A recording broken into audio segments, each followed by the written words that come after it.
how they feel their views are, those important municipal slots that are there at the judgeship. So without further ado, I'm going to start the program. Everybody ready? Yeah. Everybody got the ground rules? Yeah. We're in good shape? All right, we're going to get started. So what we're going to dive into is first we're going to ask our candidates to give a 90-second opening statement. And we have Marcy here.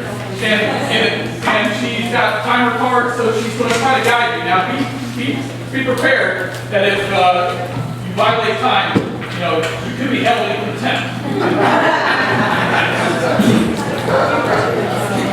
So, we're going to get started. We're going to go just in alphabetical order, just out of sheer randomness, and to try to be as nonpartisan or something as it can be. So I'm going to figure out a better way. So I've been up since 3 o'clock, so that seems to be the little logical. So we're going to start with Mr. Hansford. We're going to turn the mic over to you for 90-second opening statement.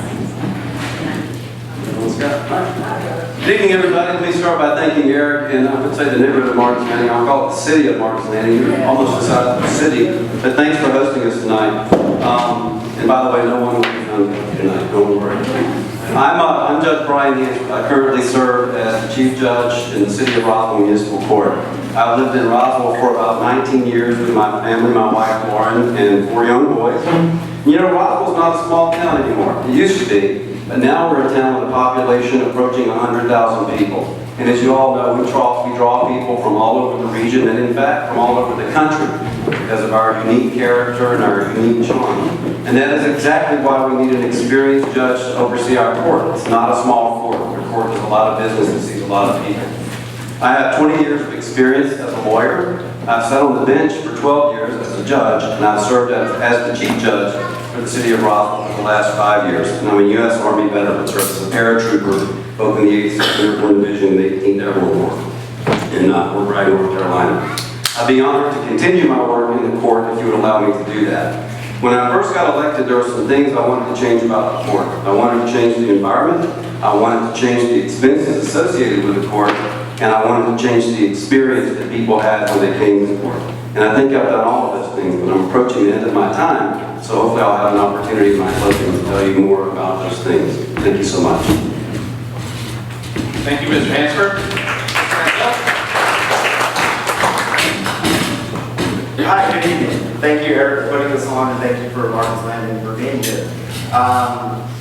Honesty, integrity, and commitment is what I can bring to Roswell.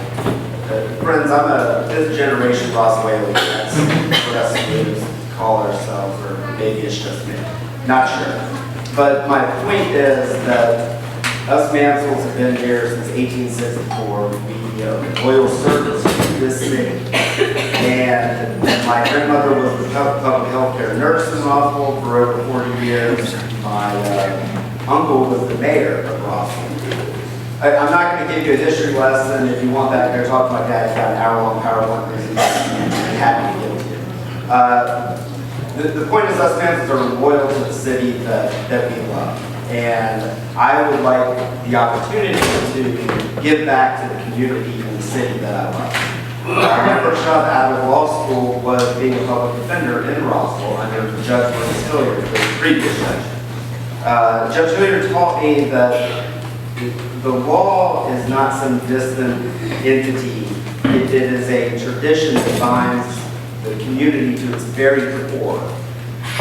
It needs to be upheld with integrity by women and men who are knowledgeable of the law, about the approach, and also being stewards to the financial budgets of the local and county budget.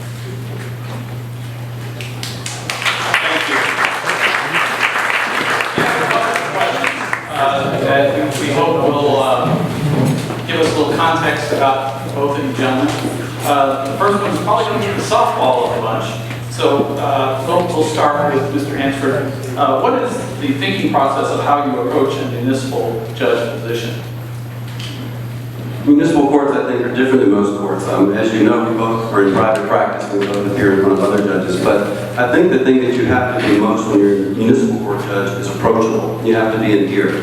When people come to a court in a small town like Roswell, they expect to be heard. They expect to be treated with respect, talked to like a human being.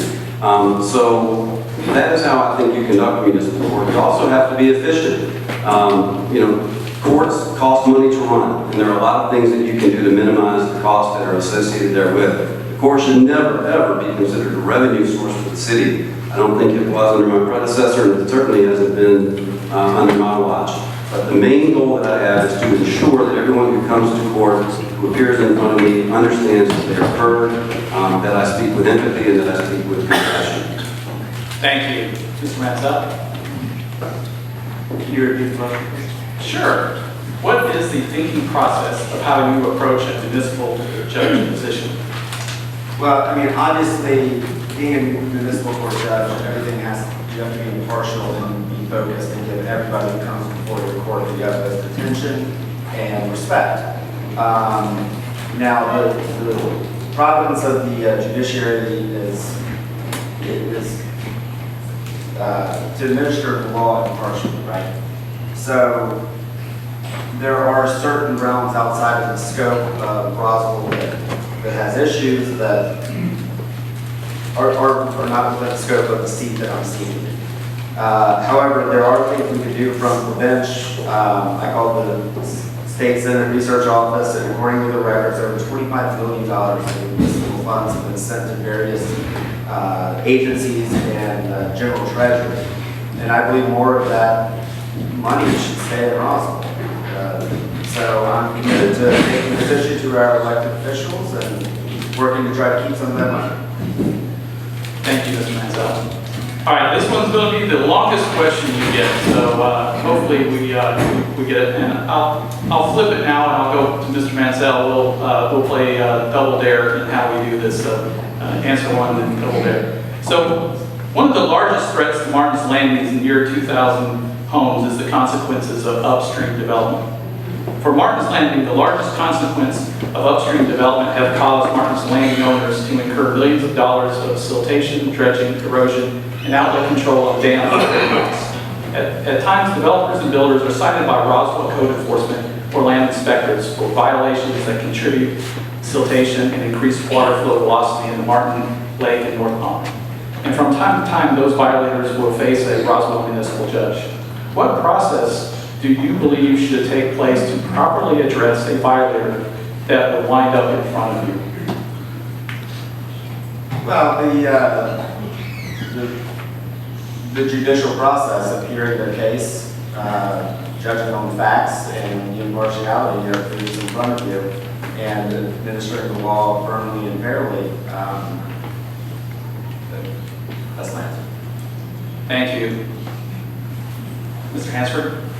Assuming for purposes of the question that the builder or the developer actually violated the law, it's been found to be in violation, it's real simple. You make them clean it up. That's what you do. You make them clean it up at whatever the cost may be, and that is a unique power that a municipal court judge has when it comes to ordinance violations. You know, these violations that you're talking about, Eric, are ordinance violations for improper siltation techniques and things of that nature. So the mightiest power that the court has is the power of compliance. Keep bringing someone back over and over again until the property is in compliance. Of course, there are fines, but as everyone knows, many developers have deep pockets, and that's not something really the court should be considered, or should be considering, is how deep a person's pockets are. But I will say that compliance, in my opinion, has been the strongest tool that we've used. We bring them back each and every court date to make sure the property is still in compliance, or that it gets into compliance. And that's a powerful arm, I think, or powerful piece of power that the court has. Thank you. Thank you. I'll go back to you, Mr. Hansford, with the next question.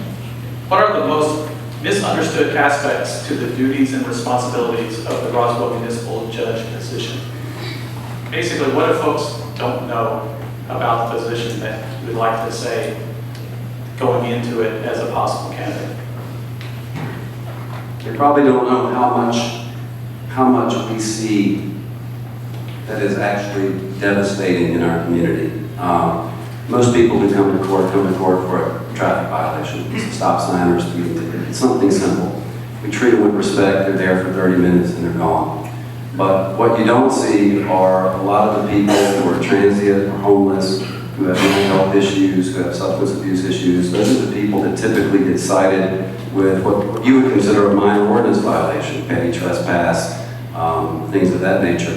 They come before the court, they're in bad shape, they have serious mental health issues, schizophrenia, often that is compounded by substance abuse issues. And we're left as a court to try to figure that out. And we're just a small municipal court. So one of the things I've tried to do is form a liaison with the Fulton County Superior Court, Mental Health Court, Veterans Court, Drug Court, so that we have a direct referral link. We have those people appear in front of us. They don't have to wait 2 years for their case to reach Fulton County.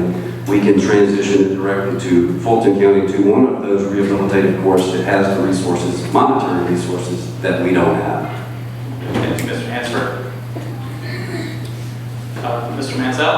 I would probably think that the one thing that most people don't see, most people don't go to court, how long it takes to be in court and sit in court. I know Judge Hansford's done a great job of making it more efficient, but everything he was saying was correct about the substance abuse and the mental health issues that we see. So yeah. Perfect. Okay. Well, we're on to the last question for you guys, so bear with us here. So we'll fall back to Mr. Mansell. This will be your final question to take.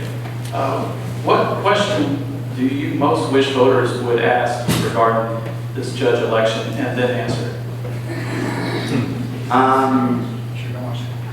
To be honest with you, you probably need to be asked the question. I mean, we've been doing like 4 or 5 events and nobody's asked us anything. That would be my answer to that. Thank you, Mr. Mansell. Mr. Hansford.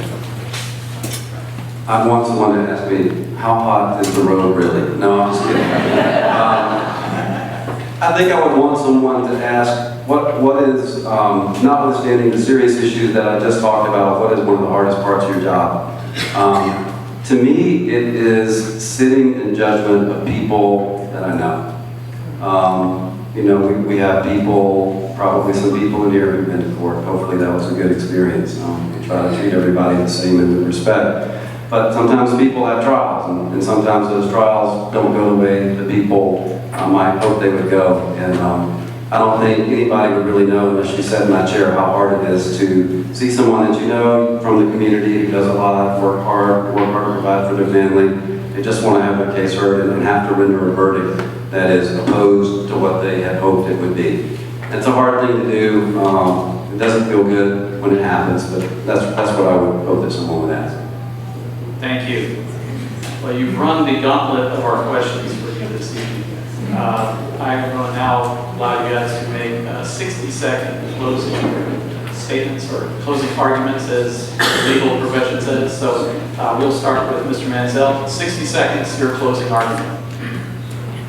I'm committed to keeping the court a welcoming, non-intimidating environment while administering justice and not using the courts for raising revenue. That's unconstitutional, un-American, and wrong. It is my promise to the citizens of Roswell to keep our city safe, welcoming, and loving community. If elected on November 5th, I shall uphold the laws of the U.S. Constitution and the state of Georgia with honesty, integrity, and commitment.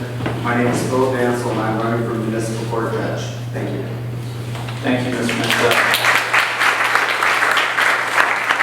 And the last closing argument for tonight for our municipal judges, Mr. Hansford. Thanks. Well, I know a closing argument is supposed to be convincing. I don't have a closing argument. I look at it this way. I've either done my job or I haven't. And if I haven't done my job, then you'll vote for someone else. And if I have done my job and done it well, then you'll re-elect me and put me back in the office to keep doing what I've been doing. What I'd rather do than convince you is tell you about what I've been doing. I mentioned to you that I wanted to change the environment, change the expenses, and change the experience. The way I changed the environment is this. When I got there was very much an us versus them environment. So now we have a customer service environment. If you come to court, you're going to be treated like a customer, not like a criminal. I changed the expenses by eliminating the majority of bench warrants that are associated with minor traffic violations. Nobody needs to be locked up if they didn't come to court with their seatbelt ticket. It also costs the city money to house them and to go pick them up wherever they're called. We now have an amnesty docket every Friday for people to walk in and take care of those matters. We've also created a diversion program and a teen defensive driving program to keep minor offenses off people's record, especially under 21 drivers. I think I'm out of time. Thank you, Mr. Answer.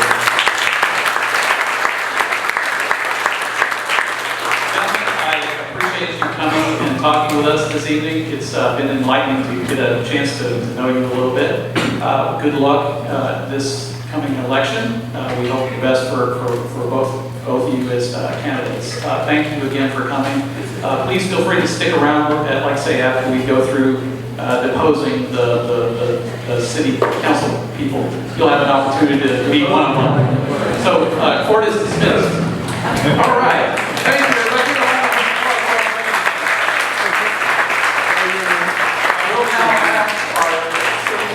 have the table, which is exciting. I'm not sure that in other forums I've seen all the candidates here, so this is pretty awesome, and we appreciate you taking the time to come visit with us here in Martin's Landing.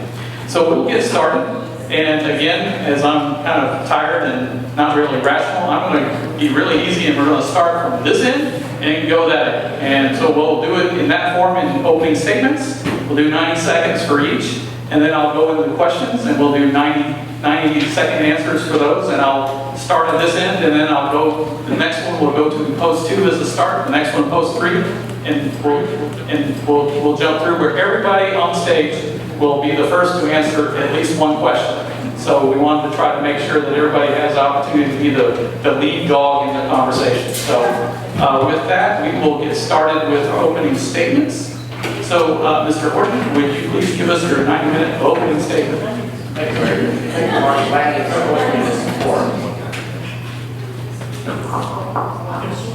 Want to hear me? Thank you, Eric and Martin's Landing, for hosting this forum. I'm Don Horton, and I'm running for Post 1 for the Roswell City Council. My wife and I have lived in Roswell for 33 years. We raised our children here, and now we are raising, my adult children are raising my grandchildren here.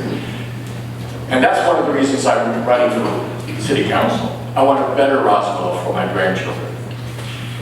That's why I pushed a couple of years ago to purchase the 7 Branches property. In fact, I brought several reluctant property owners together to negotiate with the city. They were reluctant to negotiate with the city before I had a chance to sit down with them. And we were able to purchase this property after a negotiated amount. And we were able to acquire, through my efforts, a conservation loan that cost the city 0.5% in interest. So almost nothing for the loan to purchase the property. For those of you who know me, I'm very passionate about Roswell's historic district. I also know that we can't stop growing. In the near future, we're not going to be able to have the same services that we've had in the past because our residential tax rate is 73%, where our commercial tax rate is, tax base is only 27%. We have to change that dynamic. To ensure that we have appropriate growth, I believe it's time to hire a town architect. These individuals, and in fact, most cities that have town architects are historical cities. Thank you, Mr. Horton. I probably was remiss in the sense that, again, my jet lag's kicking in, that I didn't kind of make sure that everybody knows who's up here in terms of who's running for what. We've tried to group the candidates based on the posts they're going. So Mr. Horton, Mr. Zapata are going for post 1. Mr. Palermo, again, that's that jet lag. And Mr. Smith are running for post 2. And then the final 4 candidates at the end of the table, which I can't read all their names because I'm getting blind, but Mr. Keith Goki, Christine Hall, Lisa Holland, and Dr. Kay Dow are running for post 3. So I will continue now through the opening statements, but I want to make sure folks in the back that couldn't see that or make no assumptions that people know who's running for what position in post. So with that, Mr. Zapata, would you conduct your opening statement? Thank you, Eric. I'm Marcelo. Thank you so much, all of you, for being here today. Great, Eric, and the foundation for organizing this forum. I'm Marcelo Zapata. I have lived in East Roswell for the last 19 years with my wife, Selena, my daughter. I'm a long-time small business owner. I have a degree in international business and a master in business administration from Bocconi University in Italy. I'm running for re-election for a second term to Roswell City Council, post 1, to continue consistently standing up for the community at large. During nearly 4 years, I had the opportunity to stay strong, to represent the vision, needs, and wishes of the community at large, which is reflected in my consistent community-oriented vote. Approaching issues with common sense, reasoning voice, and analytical understanding of complex issues. I initiated a resolution to protect Big Creek Park as a unique and valuable asset. Working together with the Big Creek Park Alliance, the resolution passed unanimously. Encouraged from day one the acquisition of all parcels of Seven Branches Legacy Park. Advanced the creation of Roswell Fire Labs, also known as a makerspace. Support investment in public safety and public infrastructure. Initiated discussion for new, more effective and accountable economic development organizational structure. Voted for responsible conservative budget and millage rate. Voted with the residents against the proposed East Village All Super Target 350 apartments and 76 townhomes project because they did not fulfill the vision, the needs, the wishes of the community at large. Thank you. Thank you, Mr. Papa.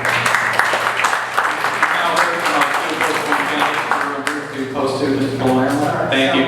Thank you, Eric. Thank you all for Martin's Landing for putting this together and being here. I really appreciate it. So I decided I was not going to write a speech. I feel there's so much political speak out there. I just want to really talk from my heart and really tell you why I ran 4 years ago and why I really hope I can have your support again.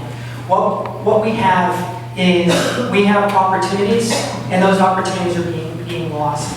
I've fought hard for residents, trying to be a different voice and making sure to be that different voice than just the council members that are consistently supporting just the developers or special interest groups, etc. Some different examples are, I fought hard to make it so that developers need to pay more money if they want a clear cut, in an effort to really try to disincentivize the clear cutting going on.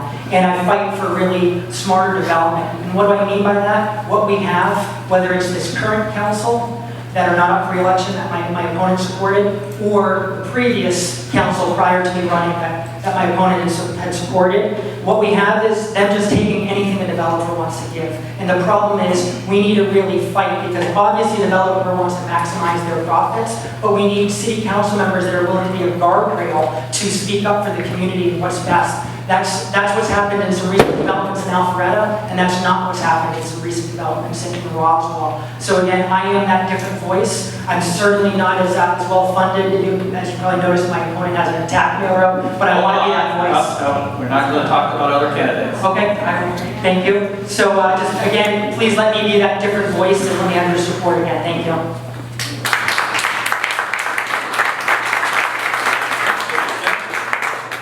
Thank you very much. We're not going to talk about other candidates, so I'm going to follow the rules. It's easy for me to do. So I'm born and raised here in Martin's Landing. This is really means a lot to me to be back here. I think every summer I spent going from that pool into that river over there. So I'm going to speak straight from the heart as well. I'm a volunteer. I've been a volunteer in Roswell for the last 20 years. Started as a volunteer firefighter 20 years ago, just before we had children. Since then, I've had economic leadership positions in economic development and workforce development, where we work with corporations to find their skills gaps and work with schools to try and help close those gaps. I also started a collective impact project at Mimosa Elementary School, where we work to elevate third grade reading levels, which are the biggest predictor of a student's chances of graduating high school. So, one of my biggest passions, the reason I'm really running for city council, is the Holcomb Ridge Corridor. I want to fix the Holcomb Ridge Corridor. I have a very detailed plan. I want to put a community improvement district on the Holcomb Ridge Corridor, where we'll collect taxes from the commercial property owners and use that for infrastructure improvement, which is going to drive in reinvestment in those properties, elevate that tax base, and take the burden off of us residents for footing the bill for everything here in Roswell. I'm a guy who gets committees together, and we have fun fixing problems in North Fulton. I've been doing that for the last 20 years, and I hope you'll vote for me this November. Thank you. For post 3. and thank you to Martin's Landing for putting on this event tonight. My name is Keith Cokie, and I've been a Roswell resident for 22 years. The first 2 years were in 91, 93. I don't know if you all remember the great blizzard of 93. That was fun times. I lived in the Calvert Creek Apartments, and it was a tough time getting out of there, except I had a front-wheel drive car. As a small business owner, Navy veteran, former HOA president, husband, father, I bring to the table a unique set of skills and strengths that I believe make me highly qualified to represent you on council. My entry into politics began 2 years ago because of a high-density project near our neighborhood.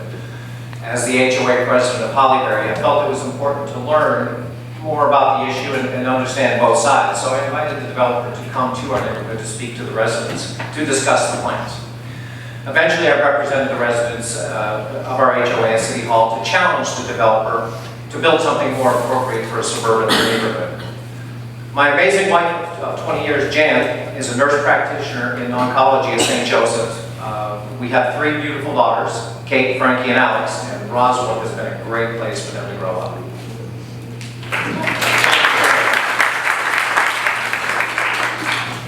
All right, Ms. Hall.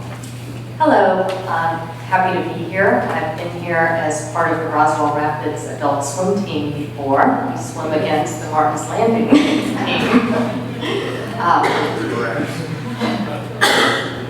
I'm Christine Hall and I'm running for post 3. We should always, as elected officials, be guided by the principle that Roswell is for the residents. There are those who say that we need to be nicer to developers. No, we need to be nicer to the residents. What we need is a plan for the developers, a plan that follows the vision of the Roswell residents. As a CFO and a small business owner, I appreciate a clearly defined plan and a professional process. We need to seek out developers that share our vision. Everyone says that they want sensible development. Let me tell you what I mean by sensible development. We have a strategic vision of live, work, play. You've probably heard that or seen that in some of our collateral. I want to concentrate on the work and play aspect. We already are doing a good job of the live part. We've seen a lot of live, live, live, especially in East Roswell lately. I've lived in Roswell for 27 years, both on the east side and west side. I used to live off Old Alabama Road when we first moved here. That gives me a unique perspective. I've been involved in the community for a number of years, and I have the skills and experience to do the job on day one. Thank you. Sorry.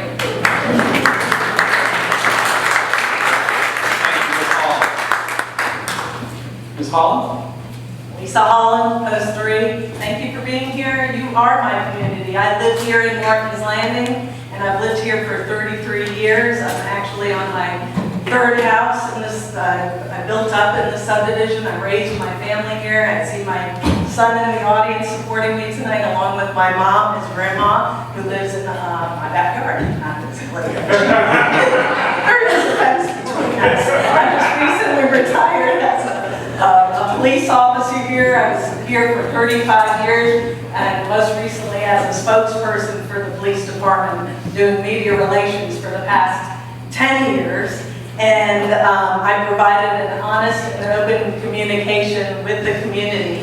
I bring a unique skill to the council position with this experience in public safety, operations, and public relations. I understand the changes that are happening inside the police departments nationwide. We are not unique here in Roswell. They are completely understaffed. So I want to help be a competitive employer to hire police and retain them to keep the community safe. Roswell isn't an island. We need to build relationships with our local, regional, and state partners to manage transportation issues and find ways we can improve services to save money. The metro region will add another 2.5 million people in the next 20 years. We can assume that quite a few people will live or drive through North Fulton. That goes so quick.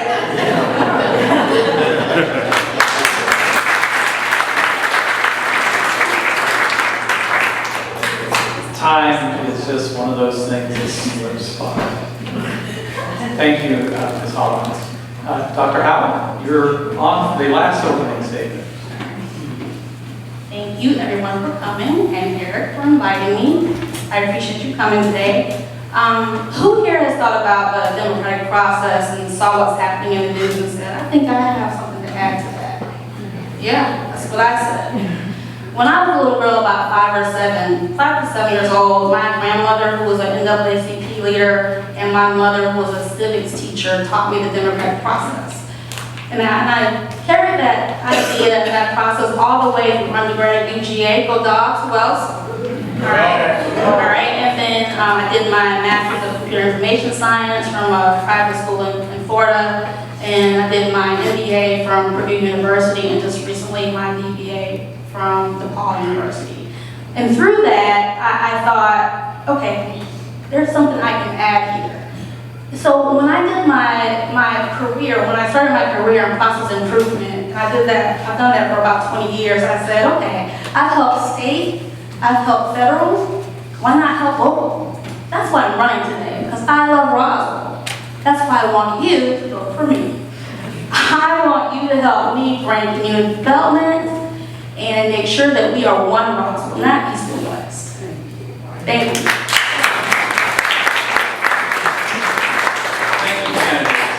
We're now going to dive into the question and answer portion of the program. Some of these are I'm taking pieces from questions that are in the audience, and some of our standard questions, and some of them mash out. So again, what I plan to do is kind of go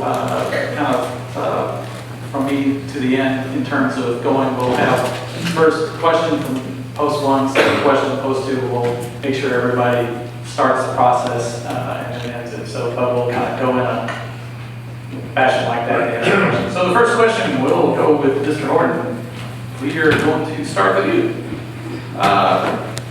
Interesting as you listen to these kind of debates, forums, candidates speak becomes the word. It's quite popular for candidates to state they will protect our neighborhoods. Protecting neighborhoods can have numerous interpretations. What is your definition of protecting neighborhoods, and what actions and thinking process will you engage in as a council member to protect the Martin Landing Foundation's 12 neighborhoods and many other neighborhoods east of Highway 400 and south of Hope Ridge Road? A couple of years ago, when I first got elected to council, one of the things that we were most concerned about was high-density development around our established neighborhoods. And while I was on council those first 2 years, we actually did pass some ordinances that protected our established neighborhoods from high-density development. So that was already done. We protected the neighborhoods from that.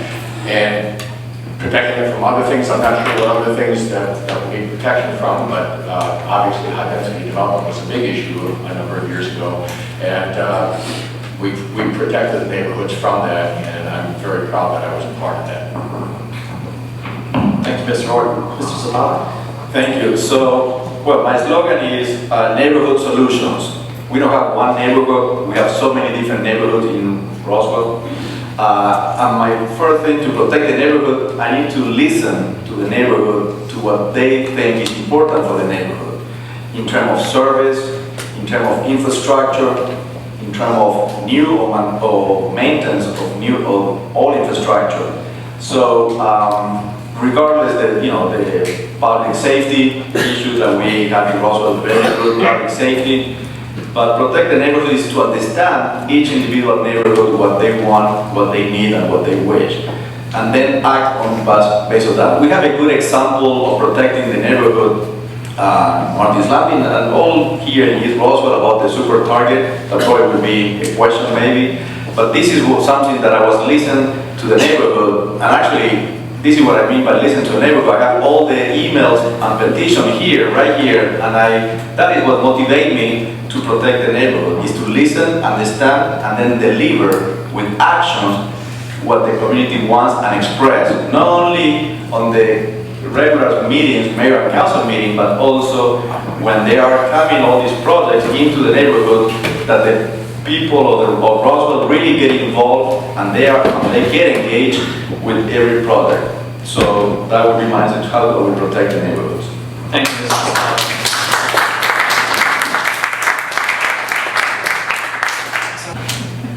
You got time? Okay, Mrs. Blair, go ahead. Excellent, thank you. So when it comes to protecting the neighborhoods, first off, what does that mean? So back in 2016, when I first got elected, was able to really fight for making sure that the highest densities couldn't go in our suburban residential areas. And basically what that means is we have a comprehensive plan approved by the council with resident input that says basically neighborhood areas or suburban residential.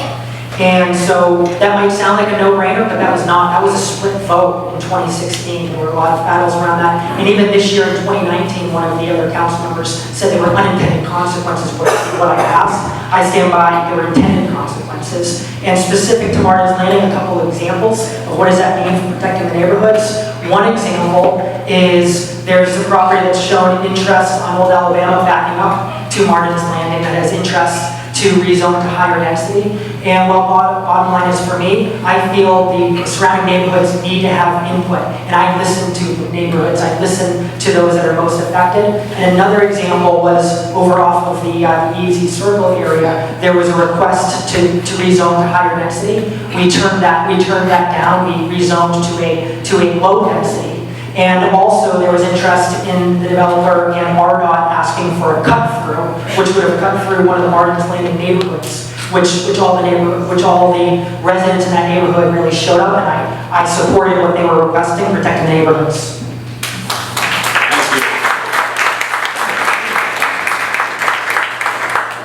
Mr. Smith. So when I hear protecting the neighborhoods, what I hear really is it's pretty simple. It's protecting the charm and the character of those neighborhoods. It's a look and a feel. When you drive through Martin's Landing, there's something about Martin's Landing that is not like any other neighborhood in Roswell. And you can say that about Horseshoe Bend, and you can say that about Willow Springs. You can say that about all the neighborhoods. So really the development that's coming in needs to look and feel like the neighborhood. And I'm laser focused on the Holcomb Bridge corridor because around here, I believe that's where most of the development is going to be occurring in the future. I'm for bringing the charm and the style of the neighborhoods out into the Holcomb Bridge corridor. Nobody drives up 400 and gets off on Holcomb Bridge and thinks, home sweet home, right? You get off and you think, I gotta get through this to get home. But it should feel like home sweet home in that Holcomb Bridge corridor. From the Earth Brewery, to me, is a perfect example. It looks like something that came from this neighborhood, Big Creek, this area. And I'd like to see, from an aesthetical point of view, that our charm of our neighborhoods creep out better into the commercial corridors. So protecting our neighborhoods is keeping within the character of what's already there and not trying to ram something else in that doesn't quite fit. So that's what I think about that.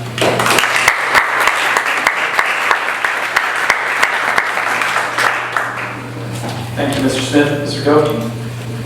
Yeah, referring back to the high-density development that was encroaching on our neighborhood, one of the things that the developer kind of revealed in his discussion was that we had gone from, or they had gotten rid of density limits in the city.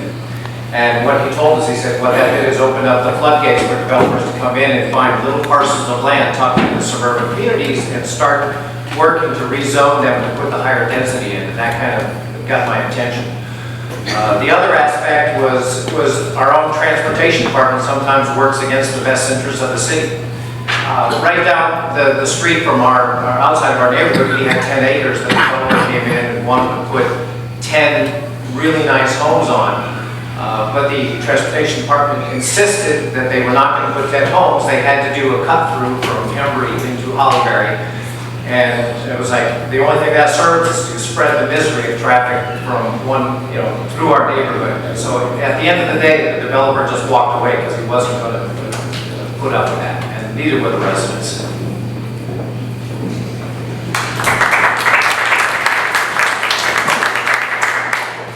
Thank you. Ms. Hall.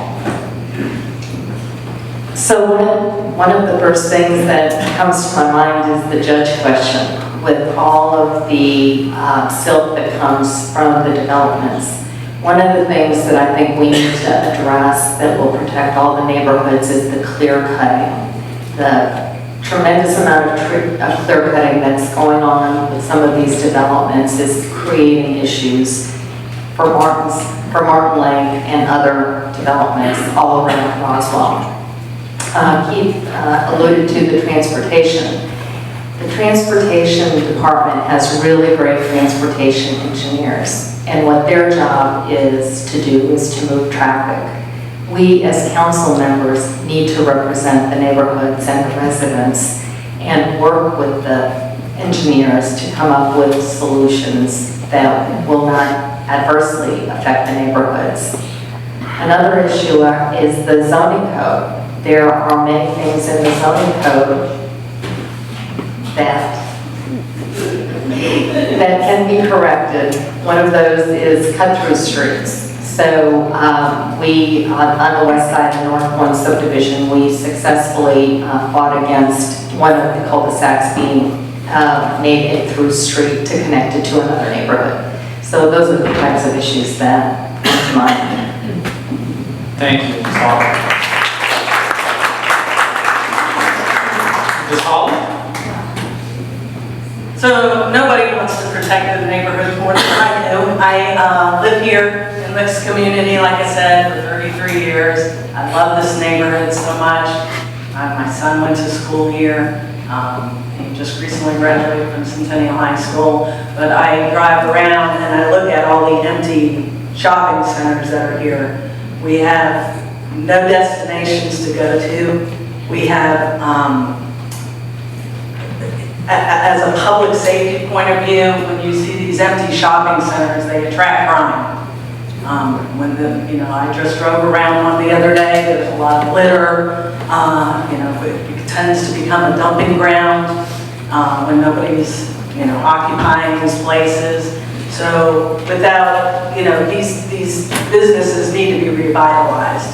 Without making huge buildings, they just need to be destinations for us to be able to shop at and patronize and have somewhere to go instead of crossing over to the other side, and that would alleviate a lot of the traffic if we're not always going to the other side. If we had places to go that were close to our own, so to protect the neighborhoods and by protecting the community and getting rid of all the crime that's showing up in these abandoned shopping centers.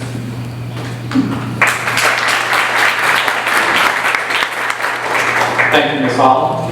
Dr. Howe? So protecting means several things to me, whether or not that's public safety or it means transparency. So when I just moved into my neighborhood, a developer wanted to develop the land right out in front of our driveway, and it was wetlands. So I took it upon myself to, while I was traveling, mail everyone in my neighborhood and say, hey, this is going on. This is what we need to do. We need to meet at the city hall and stop this from happening. I agree with Jeff. It is the look and feel that I was trying to protect. And that's what I think protecting means. It means being able to work with the citizens, making sure that we have what we need from a zoning perspective. And number two, when I mean transparency, I mean we allow the community to take part in the decision before we get to a 70 or 80% design. We need to come in early and have people included. So that's what it means to protect. Not only our look and feel of our neighborhoods, but our opinion to have input into our neighborhoods. So that's what I think.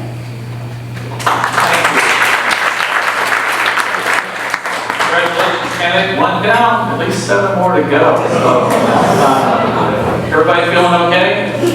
I sense some intrepidation. I guess my comments earlier about not talking about opponents got some folks, that really was on the opening statements and closing statements. If you need to invoke a candidate during your 90 seconds and answering a question to draw a contrast, you can do so. Just be very respectful in how you do that in this portion of the program. So we will move forward with the next question. I'm moving to start with post 2 for this particular question. Well, I'll start with Mr. Palermo. This question is as follows. East Roswell's Cole's department store over here near Centennial High School closed the store permanently and has been empty for some time. The property is now for sale. there's been some interest by developers to redevelop this property into predominantly apartments and other high-density housing. Do you favor this direction for the property? First part, if so, why? If not, why not? And what direction and vision would you like to see for this parcel? So it's a kind of a three-parter. So if anybody needs me to clarify during the course of this with long questions, please don't hesitate. Just raise your hand and say, hello, what? And what's the third part of the, So why not, and what direction and vision would you like to see for this property parcel? Excellent, thank you. So great question. And I think what you're going to see up here from every single candidate is telling a pretty similar story. So what we have here, the situation with the Coles, is it has been marketed exactly like the target was approved. So it's been marketed as apartment buildings in the back, and then some retail in the front with giant parking lots. That's how they marketed it. It's now under contract. I think what you're going to see is they're not going to be coming forward to City Hall until after the election, which is exactly what we saw happen on Old Alabama. So we saw that multifamily and townhome development come in after the election there. Same thing here. But to answer your question, you're seeing that it's marketed pretty similar to Target, and I think you're going to see the same position from me as you saw at the Target, which is we need destinations, we need jobs, we do not need more apartments here on Holcomb Ridge Road.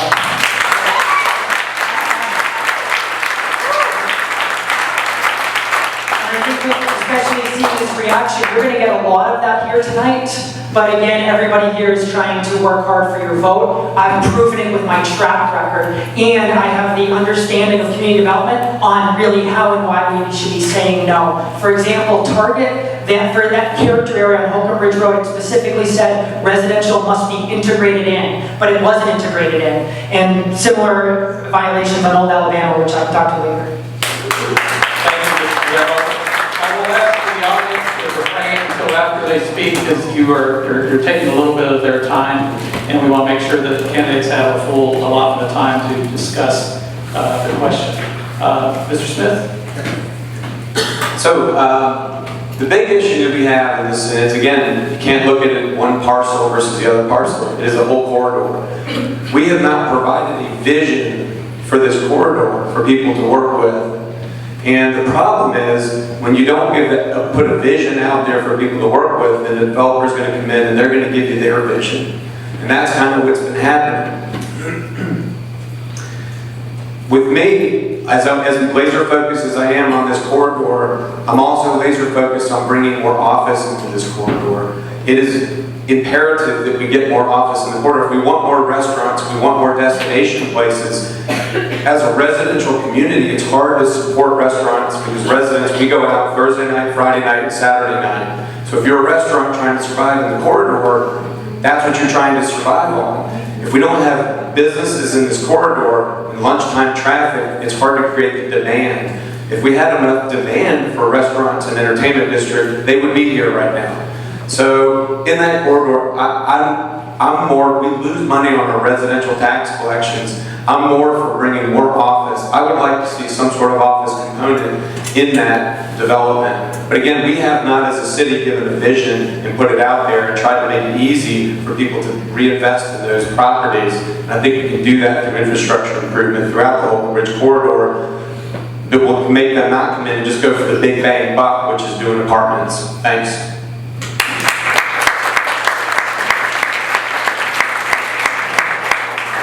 Thank you, Mr. Smith. Mr. Goode? Yeah, let's start with the target. That project was built will add 350 apartments, bringing the total in East Roswell to 9,000 apartments versus 8,200 single-family homes. To me, that's completely upside down. In effect, East Roswell has become a dumping ground for apartments. This would have been the perfect location for a true mixed-use project. So let's talk about the Coles. It's zoned as a CX, which means it should be for commercial, retail, service, and some residential. Unfortunately, this definition is not clearly defined because it doesn't list percentages like other cities do. Recently, a property on Old Alabama with the same zoning, 96% residential. That's upside down.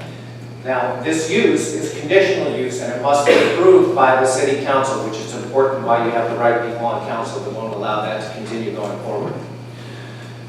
The emphasis should be on commercial, not residential. Any residential use should be limited, and percentages need to be codified in our zoning code.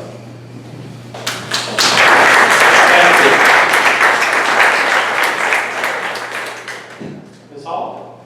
Thank you. Coles has the potential to be a really great destination place. It has the zoning and the 13, 16 acres that would be perfect to combine an amenity with loft-style offices or low-profile offices.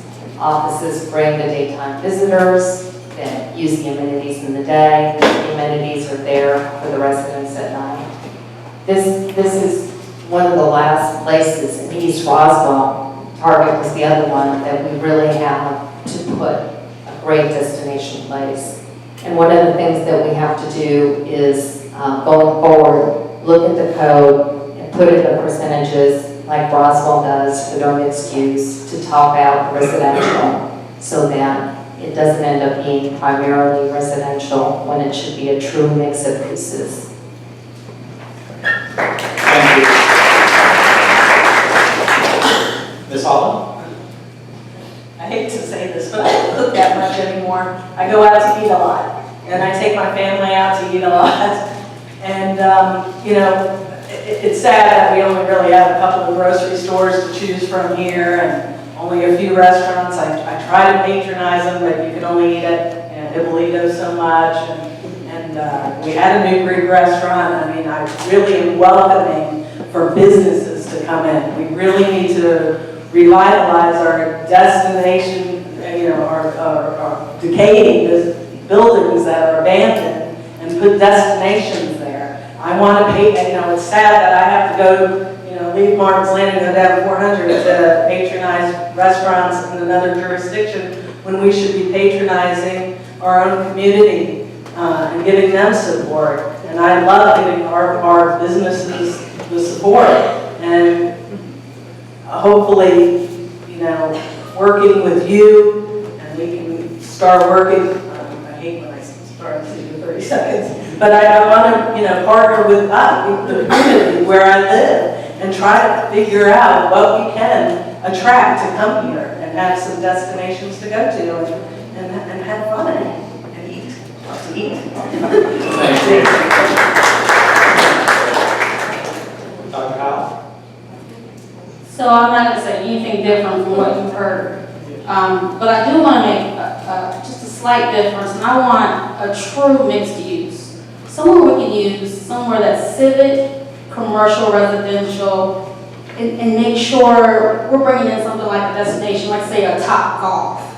And then maybe mix that with some Class A commercial space. And if we have some loft space, great. We can have some residential, but let's not bring in more traffic than what we already have. I've driven the traffic going down Hogan Bridge and back, and that's not something I want to increase with more population.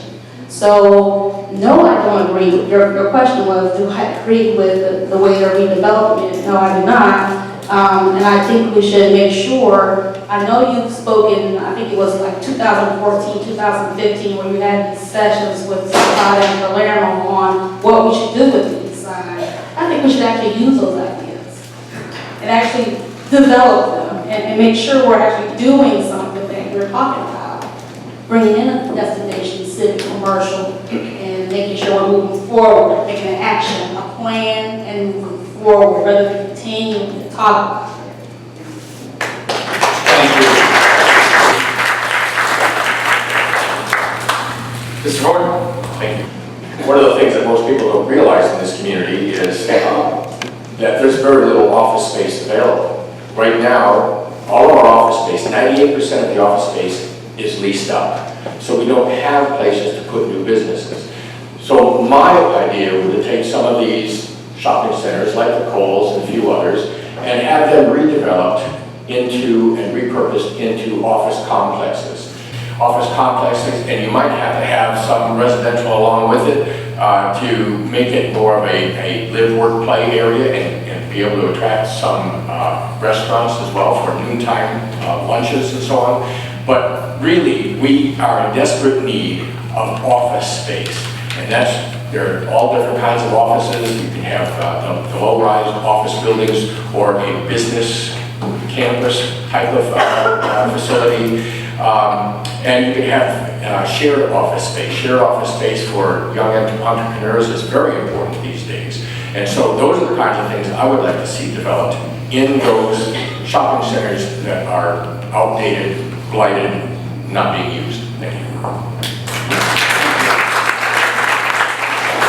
Close out the question too, Mr. Spot. Thank you. Well. So, Coles is next. Target was yesterday, Coles is tomorrow. I have first of all, let me start, pointing out what Councilman Palermo said about the trust. Who do you trust to vote for? We all say the same, office, and more retail, more restaurant, but who is going to do it? I'm going to talk respectfully about my opponent here, because on June 10th, 2019, he came to mayor and council meeting and he gave a 1-minute speech supporting the project of the East Village Super Target. This was only 4 months ago. Today we're talking about office and retail and all these nice things. So I have a track record and I have a voting record of listening to the people about the East Roswell, the East Village Super Target, and I will do the same. And answering straight your question, I will say no more apartments. We have 9,000 apartments out of 16,000 apartments in East Roswell. We have enough. So, and why not? Because we have an unbalanced tax base. It's very heavy on us, the residents, and very little into the commercial. So, which direction I will take? I will create definitely a destination place, commercial and recreational. And I've been hearing so much all this time about aquatic center about it. Thank you.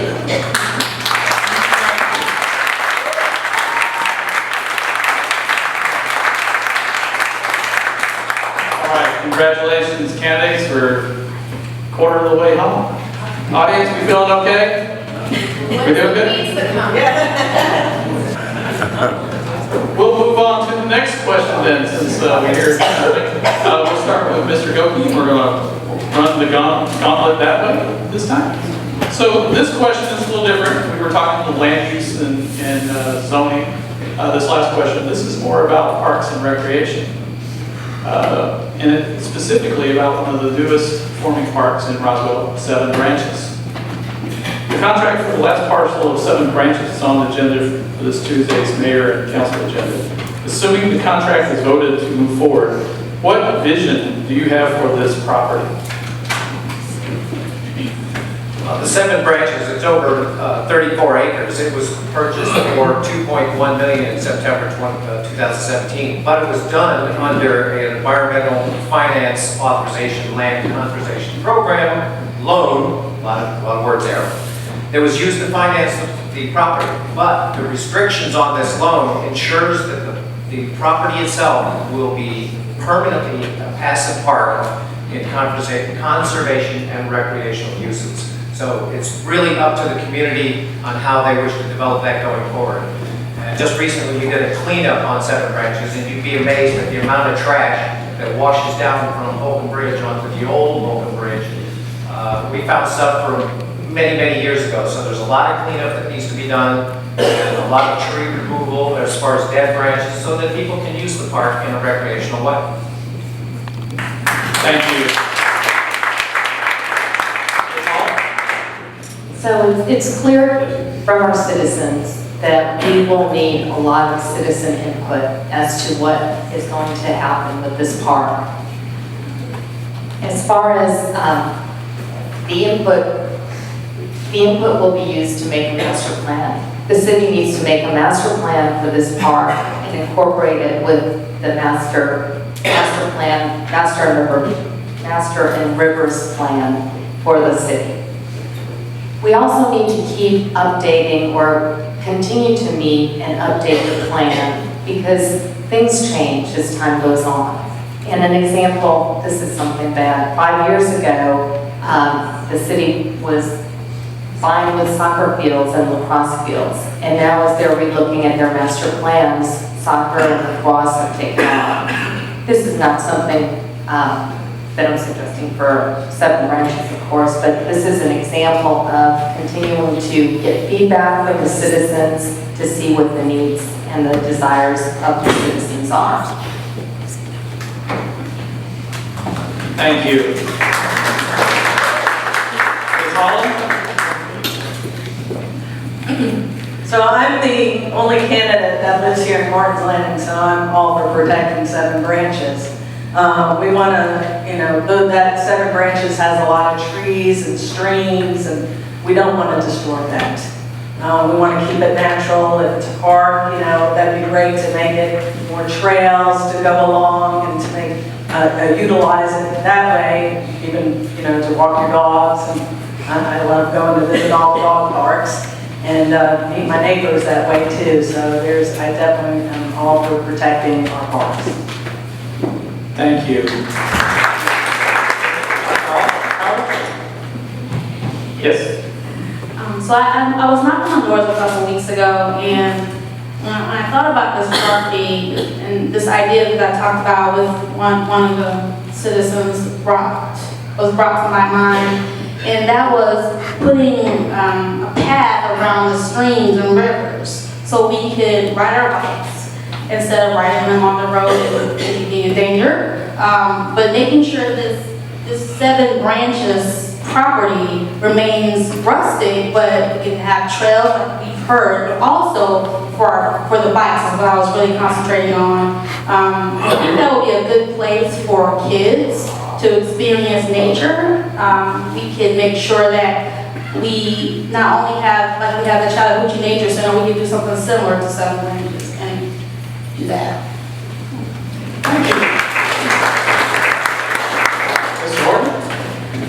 When I was running for council the first time, I met with a group of people that were just adamant about taking this piece of property and turning it into a natural park. And they showed me a booklet of signatures. There's several thousand signatures. And I thought, this park, this piece of property has to remain a natural park, a natural environment for our kids and for my grandkids.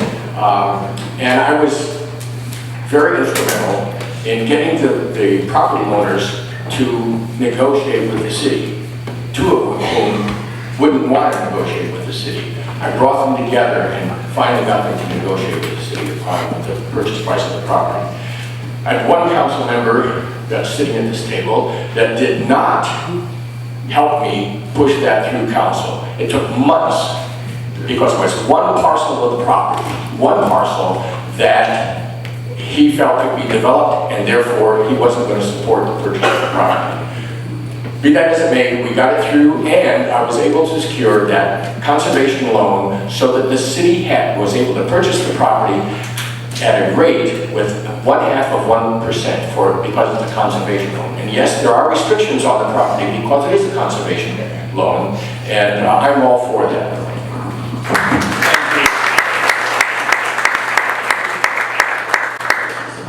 Thank you. So 7 branches. Yeah, I mean, I was on board from the first minute. I drive all the time from Horseshoe Bend to 400, and I really, really appreciate this green space here, very unique. You have an old road bed there. I've been walking these trails a few times, and I've been also cleaning with Mr. Goki a couple of weekends ago. There's a lot of debris there to be cleaned, but oh boy, I fought for this last piece we bought on the corners of East Road and Holcomb Bridge. I fought to get it done. Very hard. I cannot give you details because the discussion were in closure, but I even got insulted by a senior, old-time elected official when he didn't get his way. So, but I keep fighting. I don't care. You can insult me, you can say whatever you want, but if I believe on something, I get it done. And finally, we got this done by the corner the property on Hughes Road and Holcomb Ridge. And then my vision is a passive park with natural trails. Thank you. Thank you. Excellent, yeah, absolutely. So very, very excited about being able to preserve 7 branches. So it is going to be used purely for passive trails. That's how the purchase was set up. And now so far there have been 2 purchases. Now we're about to make our 3rd next week. The first was in September, as Mr. Goki had mentioned. The second one was December of 2017. So and then the third one will actually be next week. It's exciting because I'll be one of 2 council members that have been able to be a part of all 3 of those. And it's actually full circle because I remember 4 years ago running and there was a debate at Centennial. And there was the question, do you support protecting 7 branches? And I responded, yes, because it seems like every tree I see they're cutting down to put up more townhomes. Yeah. So I said, absolutely. And just for those of you that haven't walked it, do it. You, the taxpayer, own it.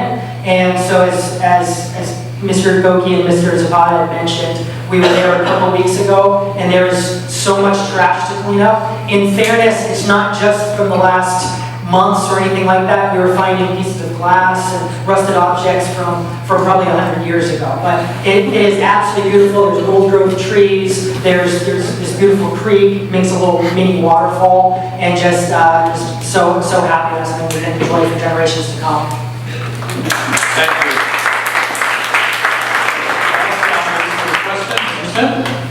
It is a beautiful piece of property. I remember going back there probably when I was little, growing up in Martin's Landing, and more recently I had the luxury of getting a tour with the great Tuck Tucker, who helped save that property. And, you know, I don't think there's really an appetite around here for it to be developed or cut down. It can't be that way. I think the vision is pretty simple. Let's go clean it up and put some trails on it and make sure people have access to go back there and enjoy nature. You know, Roswell, it's one of the most amazing things about Roswell is that I think we have more parkland per capita than just about any other city in the Southeast. And it's a luxury for us to have that here. Certainly it's a passive park that keeps the operating costs down. But I think the vision is let's just go clean it up and get some trails there and get more access.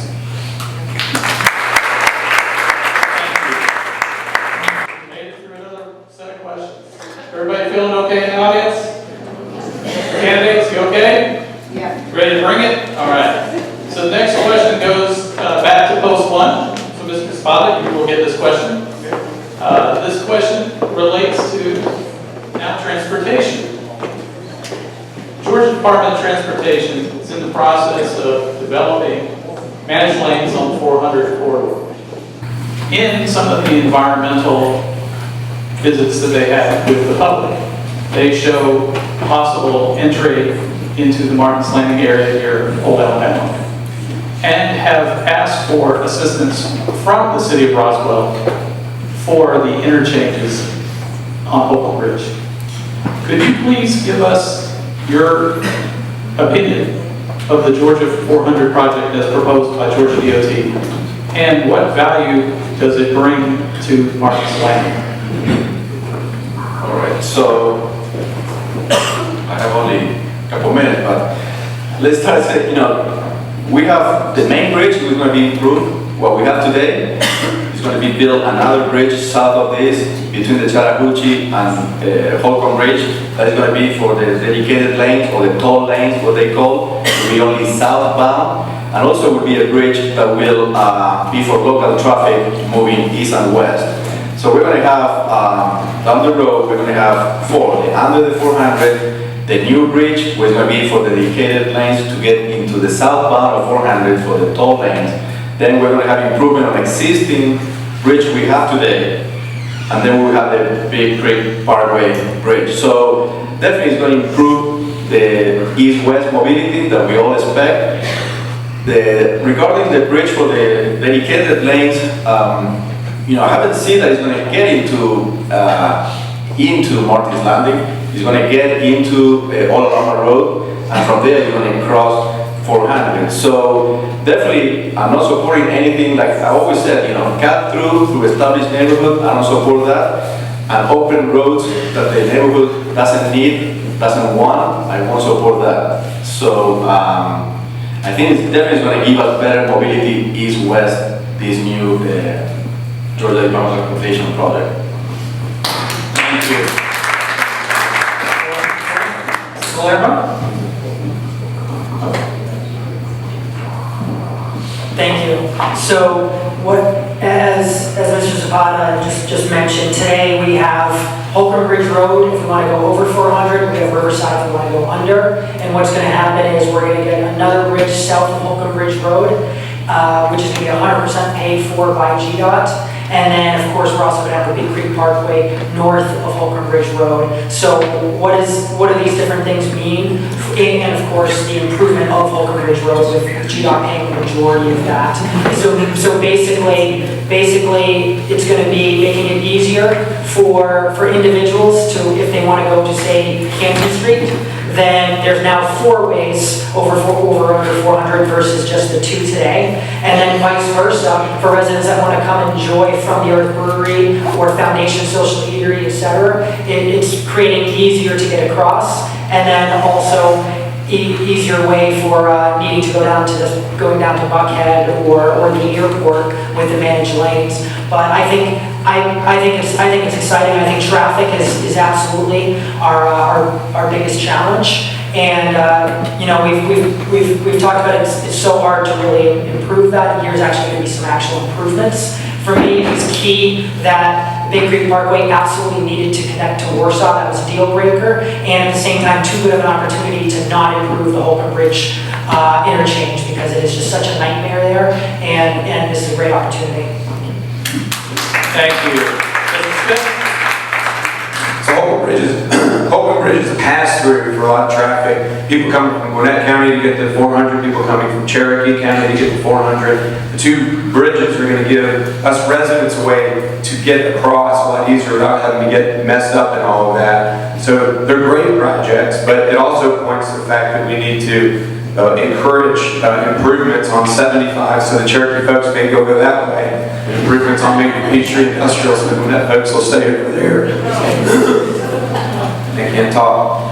So, but really the big thing is, okay, great, we've got all these, the plans are pretty much approved. Do we know who's going to fund it? Now the question is, when is it going to get built? And what that requires is us pushing and getting leverage at the ARC, the Atlanta Regional Commission, and at GDOT, so that we can get those moved up their priority list.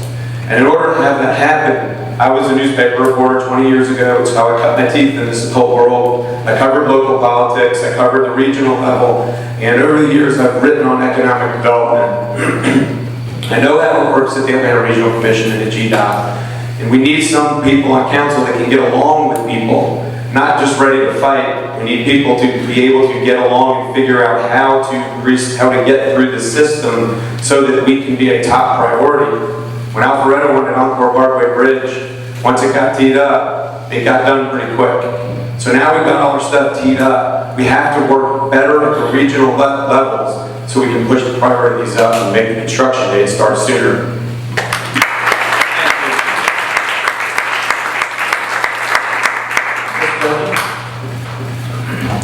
Well, I appreciate the improvements that are being made in those, the addition of the additional bridges. I think that GDOT should have taken on a much bigger financial responsibility for the improvements of that bridge. And I think it was a mistake for the T-SPLOS money that the people voted on for the Big Creek Parkway and its original path. I think it was a mistake to take that money away to give it to GDOT for that particular project. Because I know for me, where I live, being able to get to East Roswell, it would have made it a much more logical path to take with that original plan, which is why I voted for it, than what it does now. Now I might as well just go across Holcomb Bridge. I think what we've done with that project is really a tragedy. Thank you.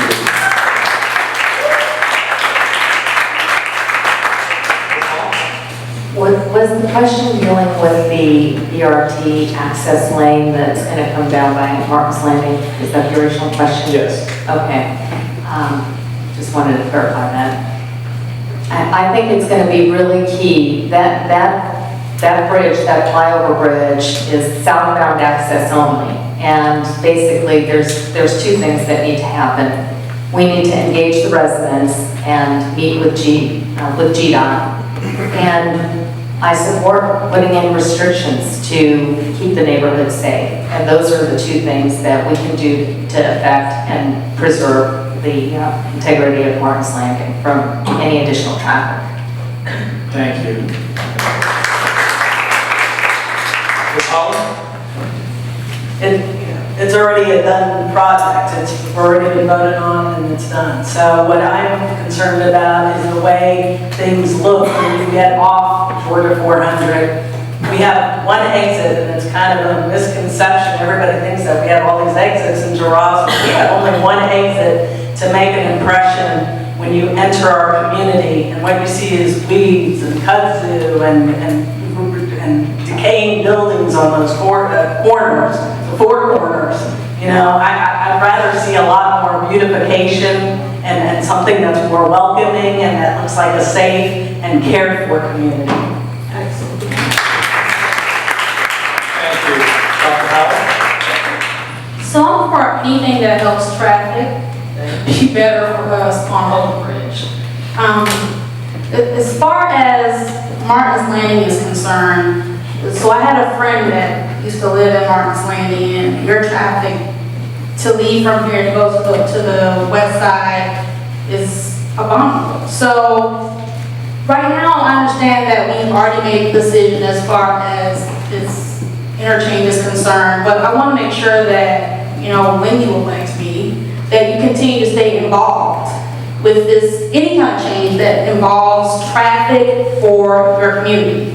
You should be able to, not like what happened this time as you voted on something or had a design in mind and then you change. You should be able to be involved from the beginning and continue to have your ideas stay your ideas and be the design that actually gets implemented. So that's what I want to make sure I'm doing. I can't go backwards, but I can make sure that you're involved, I come to you, you come to me, and we make it an open relationship. Thank you.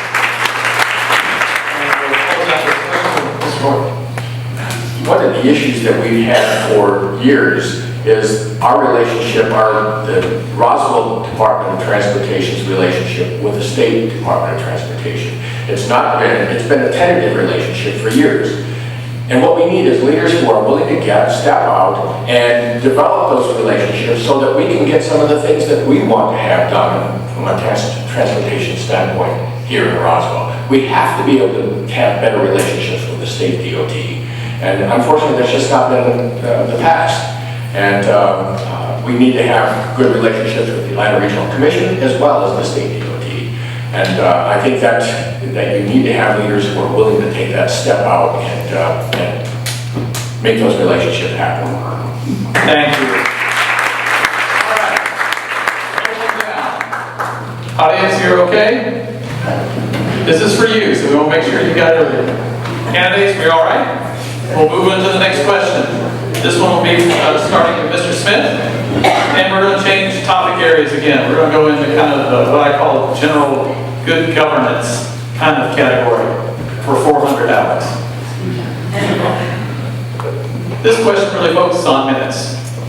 For years up until early 2018, Roswell kept written searchable minutes from all city council meetings so that for a given meeting, citizens could quickly understand the rationale behind it and could also search all meetings over a given year to find when a particular subject matter or speaker came up. In mid-2018, Roswell stopped keeping these types of minutes and the videos are not searchable. Was this an improvement or not? And if it's not an improvement, do you support reinstating minutes? Why or why not? When I was a reporter, I used to use those minutes quite a bit. It would have been really cool to have that video as well. And I think the issue was that it was a legal perspective, and whoever was taking the minutes maybe wasn't taking them correctly, and then developers or people that were suing the city were then using the minutes against us if they were mistyped or something like that. And so the issue going forward, if we want to bring back the minutes, I think that is a relatively strong legal argument to look very closely at the minutes.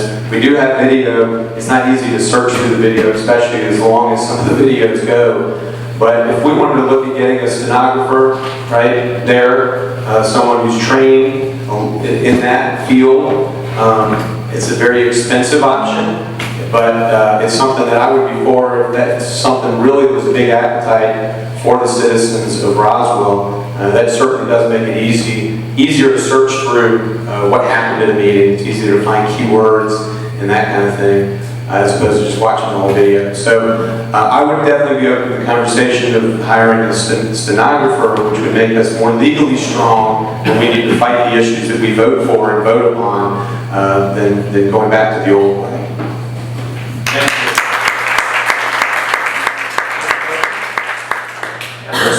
For city governments to have a positive and successful relationship with the citizens, trust and transparency are crucial building blocks. Without such, you get citizen disengagement and voter apathy, which can only have a negative impact on our city. Taking away transcription just made it harder for citizens to find out what the city council was doing in both their work sessions and in the city and council sessions. It made it harder to find out what they're talking about. So absolutely, I support bringing that back. Thank you. I do support bringing back written minutes, also maintaining the videos, streaming, the live streaming, and keeping records of those. Additionally, as far as committee meetings and other meetings that the city has, to make them at convenient times so that the working public and the citizens can attend those, and also having minutes available from those meetings and or video from those as well. Thank you. Ms. Hall. So I am all for transcripts, however, the cost of those, to have a court reporter to a person transcribing everything is about $250,000 to $300,000. That's a lot of money. That could really, maintain hiring 4 or 5 police officers. So fortunately, those videos are online. It's all open, and they're done by chapters. It's more time consuming, but I'm about saving money as well. Thank you. Yeah, so I'm not sure how much the transcriber will cost, but I do believe we should have somewhere we can actually search. So the conversation that I had initially with someone that was on city council, now, they said the notes that we have are an overview, not a direct quote from the people. And the lawyer mentioned that we could be sued if something happened. But I said a couple things in that conversation, and that was, the lawyer is looking out for the city and maybe not for the constituents. When we make an improvement as a process improvement consultant, that's what I am, it needs to be improved for the constituents. And taking away those notes and having us have the ability to search is not an improvement. So yeah, I'm fine with streaming. I've been in IT, streaming is great. If I can't make it to the meetings, I might want to look. But bringing the notes or having someone take the accurate notes is the better way to go, so we can have the pairing of the two. Thank you.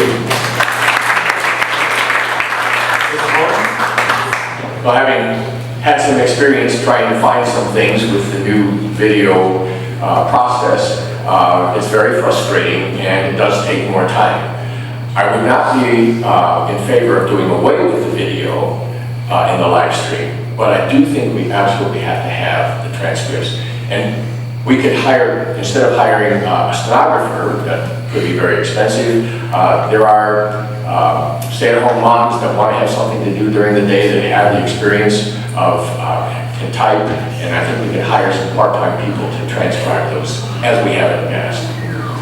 Thank you. Mr. Zapata. Thank you. So, well, I've been a consistent advocate of open, transparent, engaging, responsive city government. And when I found this early in 2018, that our city administrator with the support of the recently elected council in 2017, decided to get rid of them without even bringing this to discussion to council, and even less to discuss with the community. I was enraged. Honestly, I didn't know what to think. So I immediately proposed to bring this discussion to committee meeting. So we did bring the discussion to committee meeting, open for the public, and again, the recently elected council members in 2017 decided to get rid of them. And again, respectfully, in November 17, 2017, my opponent endorsed, two of those council members who decided to get rid of the transcripts. So again, it's easy to say, but it's hard to do. But I do, because with my action, with my vote and my voting record, I demonstrate that I believe what I said and I do what I said. So I will keep fighting if I get elected to bring him back. They said that it's expensive. That is not much, because we know freedom is not free, and transparent, open government is not free neither. So thank you.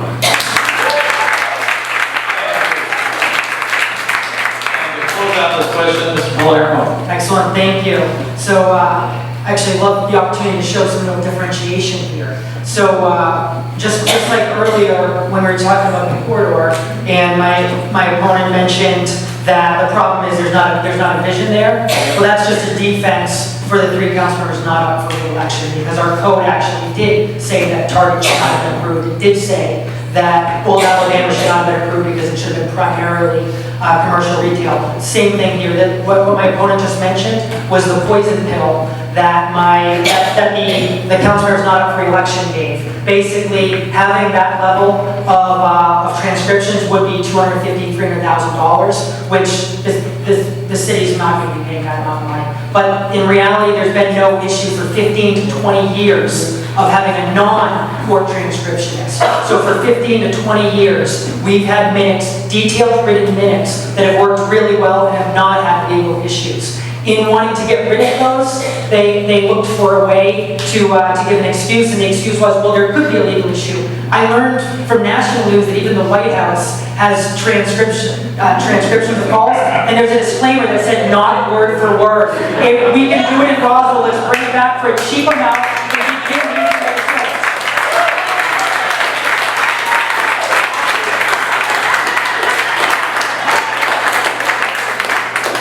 Well, we energized the crowd with the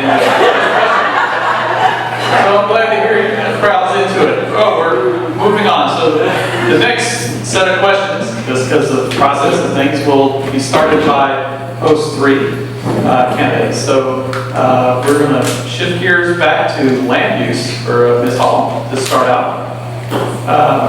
We've talked a little bit about this already, some of the candidates, but we'll dive directly into the East Roswell Target redevelopment.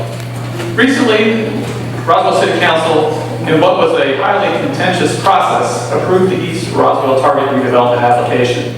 Do you agree or disagree with the City Council decision? Why or why not? I completely disagree with the City Council decision. I spoke up against it at the meetings. What I heard from certain council members that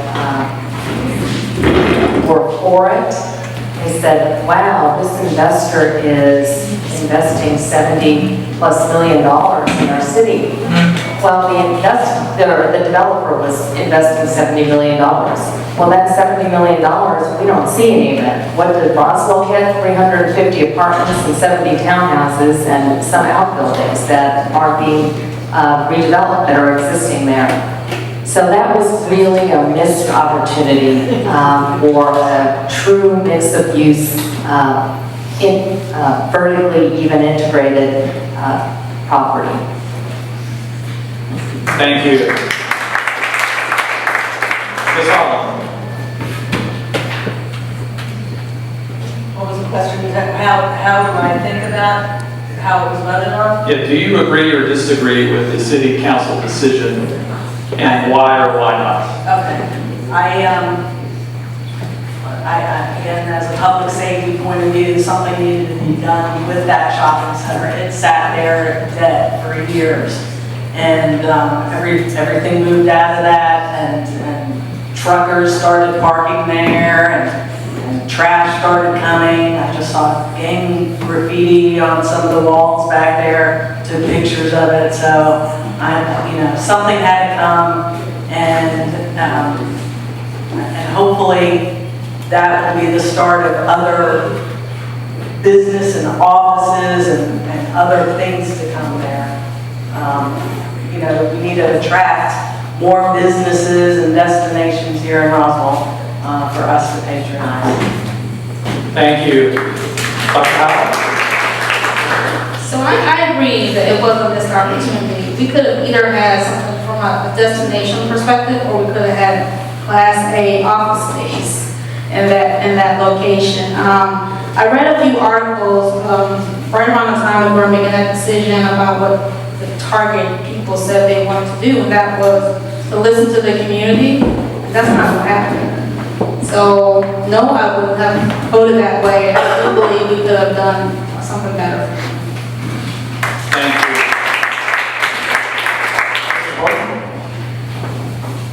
This is not going to be a popular answer, I know that. But for 4 or 5 years, that property sat empty. Nobody was interested in investing in it. Nobody. Somebody who lives in the community decided he was willing to put $80 million into that project. And it is a mixed use. Not as much mixed use as I'd like to see, but it is a mixed use project. And it's going to turn that part of the Roswell East Corridor into something that's going to be more of a community within a community. And I'm sorry that some people are unhappy with that, but there are going to be office spaces there, as well as additional restaurants. There may be retail there, and the people who live there are going to be able to utilize those particular businesses. And so, yes, I was in favor of it, but I'll tell you what, if we want something different to happen, then perhaps the city of Roswell is going to have to take the lead and buy the property so that we can take control of the development. And that's what we did with the Skillet property. We bought the property because we could take control of whatever that development was going to be. And if that's what we need to do, then we have to be big people and say, all right, we're going to buy the property and we're going to take control. Thank you. Yeah, we did buy the southern Skillet, and still 4 years later it's not developed, and it's going to be a lot of apartments. So we bought the property with taxpayers' money, but we're going to put a lot of apartments there anyway. So, but back to the super target. So, the only one who made the motion not to approve this heavy apartment-oriented project was Councilmember Palermo, myself. They was denied because the other 3 who approved, and actually who made the motion was the council member that is not anymore with us. He quit a month ago, and he made the motion to approve this project, and he's gone. And you know what? Who endorsed this council member? My opponent. On November 17, 2017, he endorsed on Facebook this council member that he quit and he's gone even from the state. So what happened with the East Village project brings me to 2 main concerns. We have to learn a lesson out of that, and I did learn the lesson. First, the disconnection between the clearly expressed vision, needs, and wishes of the residents. 200 emails, 1,000 signatures opposing to this project and looking for a commercial, recreational destination place that will bring money to Roswell. And again, to balance the tax base. So this was the first, listen to the community. The second one was economic development. We need to create a Roswell Economic Development Department with professional capabilities and experience to be successfully implemented.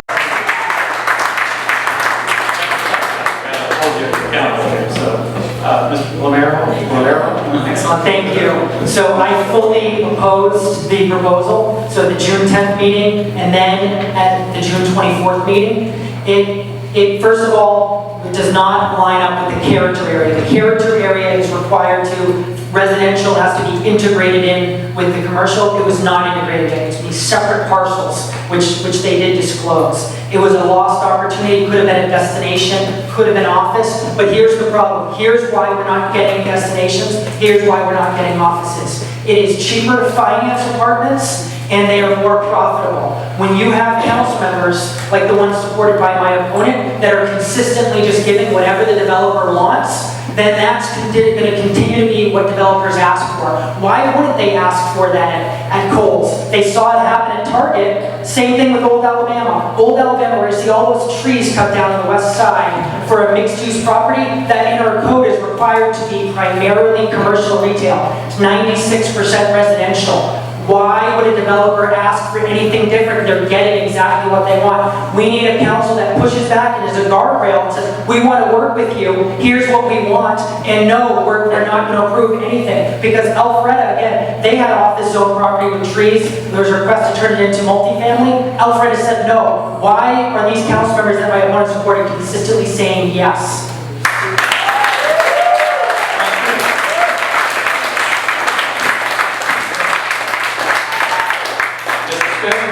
First of all, okay, let me try it again. First of all, my opponent, Mr. Palermo, has nothing on me. He can say nothing bad about me. So he just tries to attribute everything bad and just throw it at me. Like saying, oh, these 3 people voted for it, he endorses, therefore he's just like them. Let's just be clear, Mr. Palermo, I'm my own man. I have my own ideas, I'm going to make my own decisions. Thank you. And as far as this property goes, it goes back to us having a vision.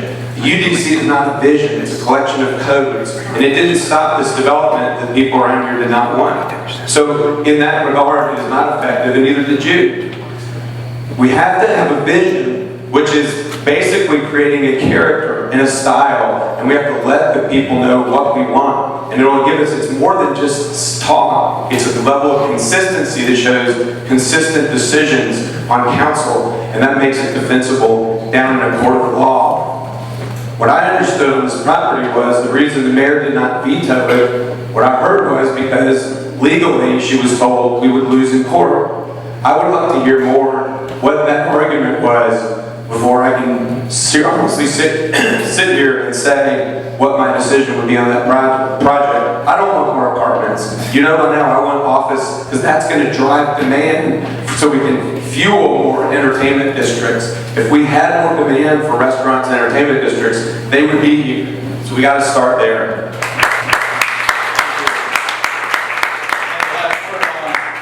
East Roswell Super Target. Well, I've done a lot of door knocking around the east side, and I can tell you that the consistent answer from probably 999 out of 1,000 doors I've been to, they all say, we need economic development on the east side. And what do we get? We get more apartments taking up our valuable commercial space for more residential. And I think that the city really does not place the proper emphasis on economic development on the east side like they should. We have an East Roswell Economic Action Committee, and we need to be leveraging them and including them in our planning to make sure that East Roswell is taken care of when it comes to economic development. All right. Thank you, audience, for still being here. We got a couple more. We're going to get through. We're going to knock them out. But we're going to move on to, again, Ms. Holland will start this question. This one comes from the audience, and it's a transportation question. And it really focuses around what our audience member calls the Gateway Project, which this is Roswell Road, Atlanta Road, widening, and the impacts that it will have on Azalea. Could you please give us your thoughts on the Gateway Project? So I haven't really seen the final project. I've seen different versions, I guess, of it. But all these years with the reversible lanes, with the X's and the arrows, it's confusing. Every accident I've ever worked on that intersection was always something pretty tragic. You know, we've had a lot of head-on collisions. They still have the old-time telephone poles very close to the roadway, and they seem to be magnets for DUIs all the time. I mean, still today, they are constantly working accidents along that road. So yes, that road needs to be widened. There needs to be a grade plan. I've seen some plans with the traffic circle, which I'm not sure makes sense or not, because it is a highway, it is a state route, so trucks can go through that intersection. I'm not sure how they're going to be able to go around a roundabout. And along with our fire trucks, we have large ladder trucks that need to get to these destinations as well. But the road does need to be widened, and it does have to have sidewalks, for God's sakes. There's a lot of bus stops along that route, and people need to be able to get on the MARTA bus without being in fear of getting hit. Those lanes are very skinny too, and you never, when you ride. Gotcha. Thank you.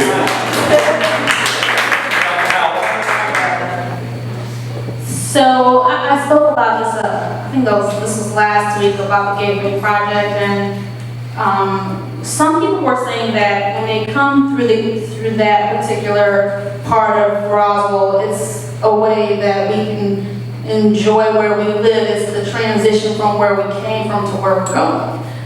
I'm not sure if knocking down those trees is the way to make sure we continue that feel when we come into Roswell. Now, I am for safety and for having us do something with that reversible lane, because that is very dangerous and many people have died. But I think we had a plan, I believe 3 or 4 years ago, that we came up with. I think we should look at that. Although we are supposedly at a 70% design right now, I do believe we should go back and take a look at that and see how we can adjust and move forward. Thank you. As it's currently proposed, I am not at all a fan of the Gateway Project. In 2012, Andres Dewani was contracted to do a study for us and put together a proposal for how this could be. And if anybody takes a look at that proposal, it's absolutely beautiful and would make this city a real destination. And coming through, that's our gateway. It would be absolutely fantastic to have that. And it was 2 lanes rather than 4 lanes with a nice median in the center. Our transportation department always wants to get traffic moving through Roswell, and that's everybody else except Roswellians. And I say, let's make it more difficult for those outside people to come through Roswell, and so that our Roswell people will have an easier time and have a better place with the Dewani project as an example. Thank you. So, yeah, the Historic Gateway is a much needed project. We have the reversible lanes, very dangerous with many accidents every month. So we need to take care of that. Now what we need to discuss now is the footprint of this project. Some people say we need very wide lanes so we can encourage more traffic, more speed, more people going through the city. Some others will say, look, it's the entrance, it's welcome to Roswell area, so we needed more charm. I mean, everybody have been, I'm sure, in downtown Alpharetta, where the same highway go through, and you don't see like a 400 width lanes there. It's very narrow, so encourage to slow the traffic down, go through this, and you can have more safety in the area. So the project is needed, but then is the mass and scale of the project that we need to tune up between the community and the elected officials, because I've been noticing that it has been a disconnection, especially with people who live and businesses who are in the area, that they have been not very involved or engaged for some reason, whatever reason it is. It's not to be discussed now, but there is a need to get to listen to these people to see how they want to see it. And then, we have to go, remember, we have this go through a national park. So we're going to cut a lot of trees from the national park just to make it more wide so the trucks okay, thanks. Thank you. Thank you. So safety is absolutely a priority of mine for that reason. I do think it's important that we're getting rid of the reversible lane and that there'll be a median in the middle. So that's That's absolutely crucial, as well as having the sidewalks. I do feel we need to make the footprint smaller, so I think we need to make those lanes as narrow as possible, like I brought up at the committee meeting in downtown Alpharetta. And I do have some concerns with the roundabouts and the size, wanting really confirmation and understanding if that's going to really accomplish those goals when it's a state highway with 2 lanes to 2 lanes to 2 lanes. So that's really overall. Again, I want to see the increased safety, but I also want to make sure we're reducing the footprint, making it as small of a footprint as possible, so that it's really the best thing possible for Roswell residents. Thank you. I drive home on that road coming from the office, and I gotta admit it's kind of exciting going on that reversible lane, coming up, not knowing who's coming around the corner if somebody's not paying attention. But that's not a good thing that I'm allowed to enjoy that. Obviously, we've been talking about this for 20 years.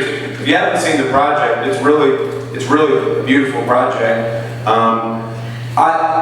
online and go on the city's website and take a look at it. I do have an issue with the lanes being so wide. I'm not sure why. It's our responsibility to try to accommodate traffic coming from Marietta down 120. But I think it's an amazing project. And I also, coming from Azalea, maybe, I'm not sure why we don't have a southbound on-ramp there to Highway 9. Maybe that's because traffic moves quicker if they have to go down the roundabout and come back. You'll know what I'm talking about if you look at it.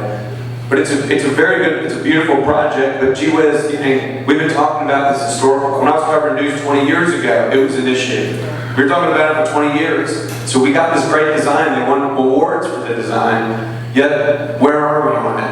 And again, it's all about getting priority. It's all about working with people. We're not going to fight GDOT into doing our project quicker. You have to find leverage somehow. And just standing up and talking about them is not going to get them to hurry up. We're a fly-stack in Georgia. So you've got to know how to get leverage down at the state, down at the Atlanta Regional Commission, so that these projects that we've been talking about for over 20 years, we can move up and just get them done.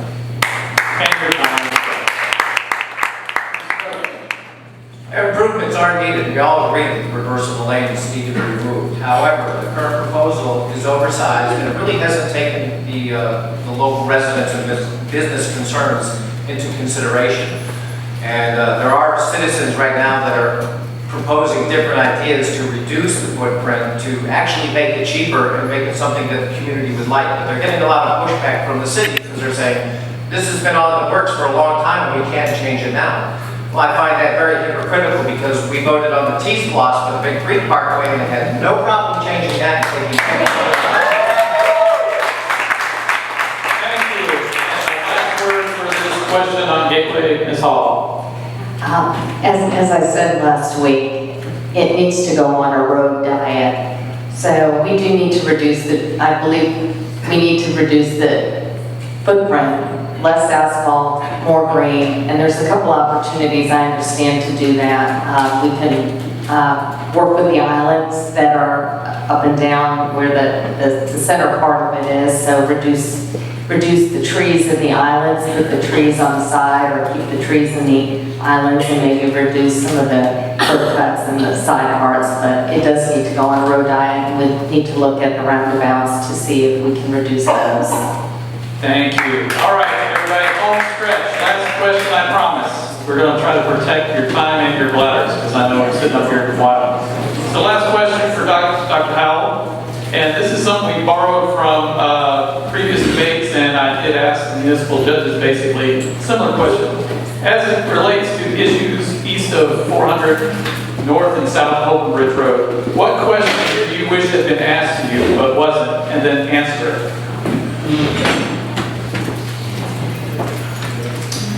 Yeah, so one question that I think I wish people that are looking at ask me, people that are here ask me is, will you be for West and East Roswell? And the answer is yes. To me, there is no East and West Roswell. There's only one Roswell. We're all Roswell citizens, and I've been here 20 years, and I didn't even know there was an East Roswell. I just thought, drive over 400, and I'm in Roswell. So that's the question I wish someone would ask me, do you believe in it? To separate the two. Thank you. one of the questions I would have liked to have asked, what are your priorities when you get in office?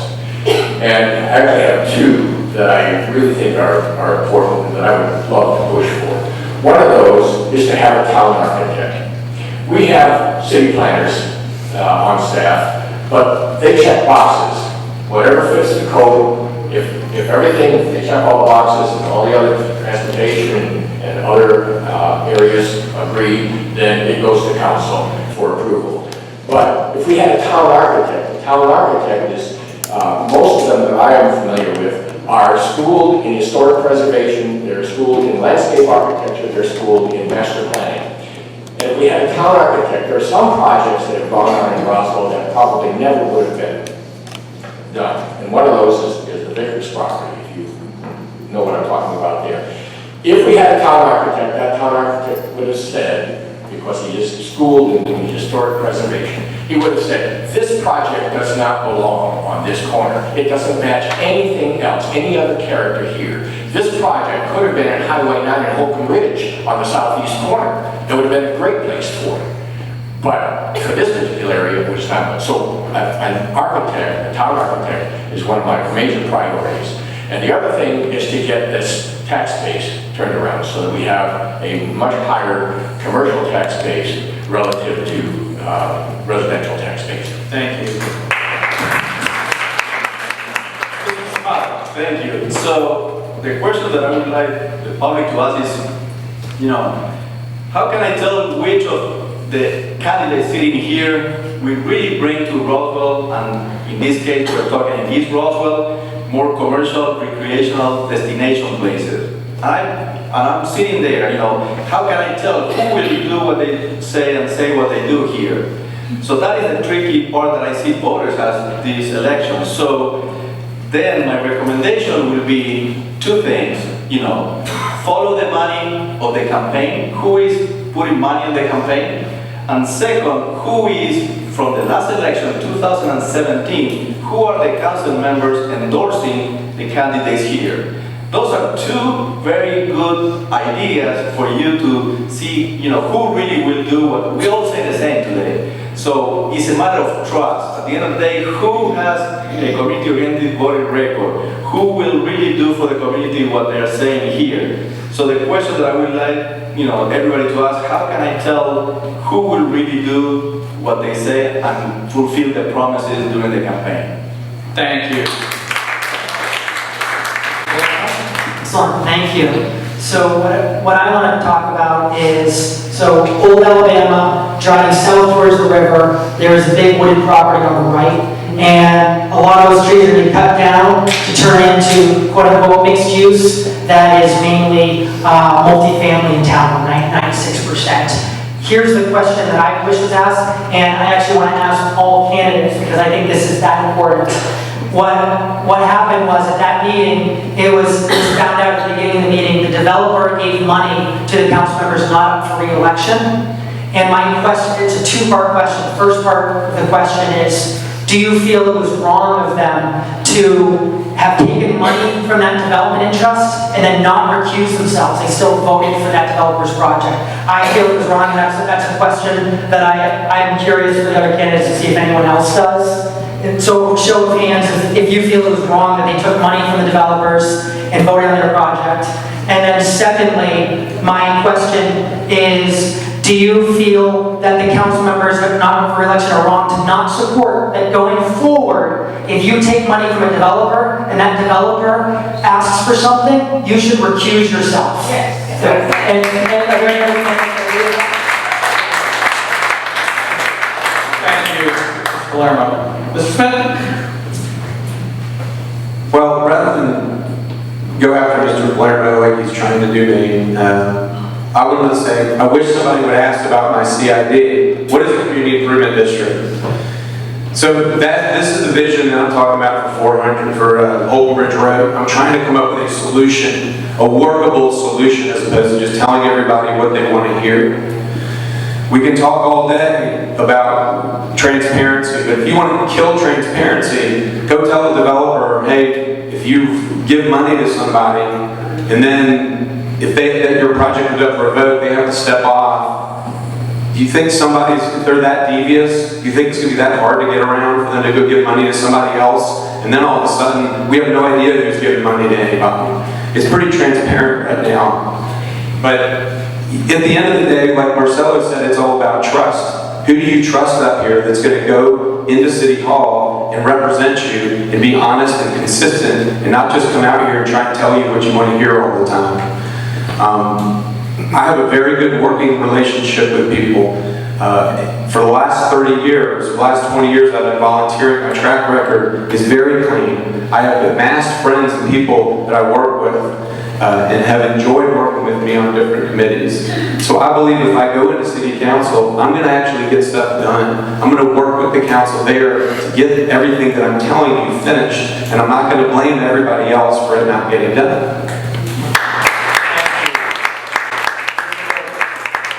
The question I would have liked to have asked is what's the fate of the Swift property right next door to Martin's Landing? 3 years ago, that was zoned into a civic zoning for the school. They decided to not go ahead with their project, but now they're looking for a buyer that can turn this into residential zoning. Rezoning from civic to residential is not a precedent that Roswell should be setting. This type of rezoning efforts could lead to high-density or even high-density, low-income housing on civic property all across the city if you open Pandora's box. This would be devastating to our community, and I strongly oppose this type of redevelopment in civic zone areas. Thank you. My question would have been, how does all this development affect our schools?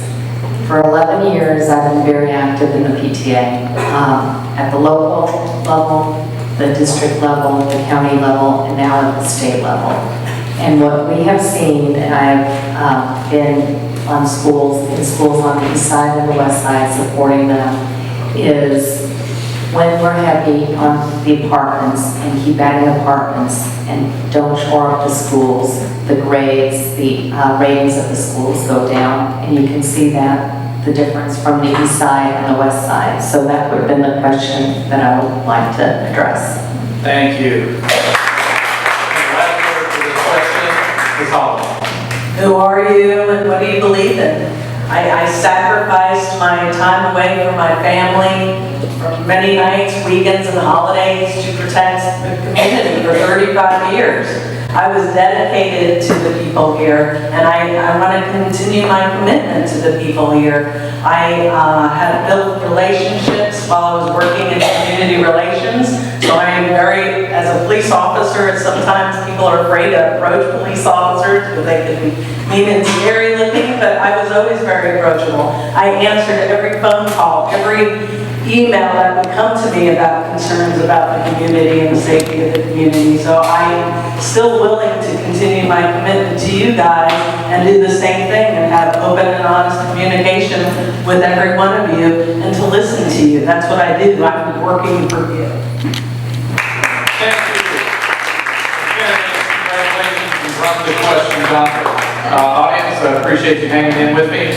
We're going to do now closing statements by each candidate, and then we will wrap up and allow folks to mingle if they so desire. We're going to do a little different this time, 60-second closing statements. I'm going to start with Ms. Howell, and we're going to work our way backwards towards Mr. Horton. So we will now go off the clock with Dr. Howell. You have 60 seconds for your closing arguments.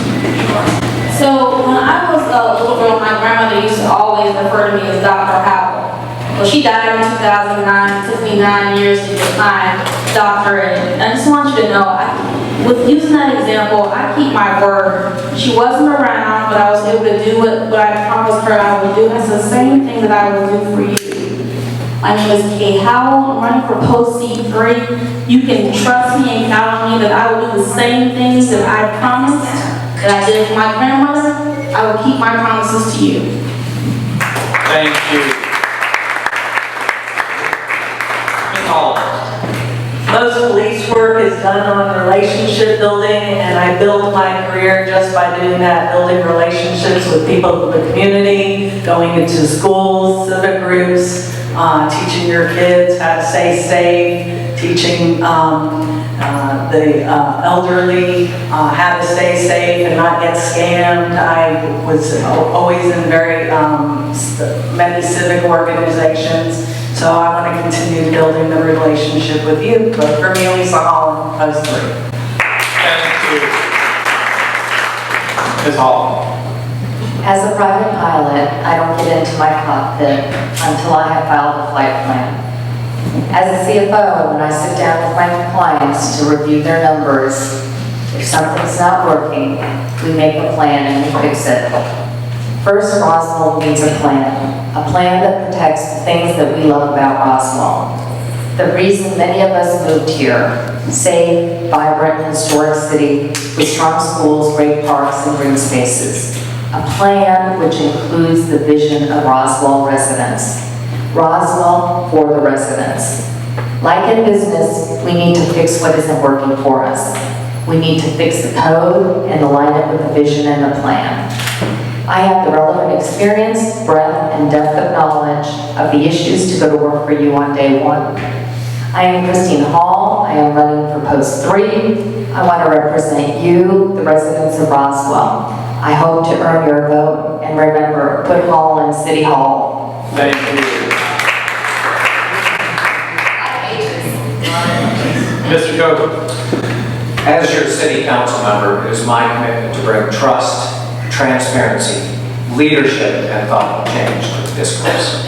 I will actively advocate for residents and business owners to become involved and participate in the democratic process so that all voices that wish to be heard are heard. Knowledge and wisdom are not gained by talking, but by carefully listening. I promise to listen closely to all sides of an issue and make decisions that are the best for all of the residents in all of Roswell, not just special interests. Running for office and serving is a commitment, and with my family's understanding and as a small business owner, I'm fortunate to have the time to devote and serve the city. I humbly ask for your support and your vote for post 3. Thank you. So we now heard all of the post 3 candidates. We'll now move to post 2. Mr. Smith? Yes. Thank you, Marks Landing Foundation, for hosting and setting up this debate. It takes all of us to keep the city going in the right direction. You know, this election isn't about trust, and it's about follow through. It's about who do you think will really keep the city's best interest at heart when they go up there and start making decisions, and who has the ability to follow that through. You can't always say that it's somebody else's fault, whether it's berating staff or getting things passed on council.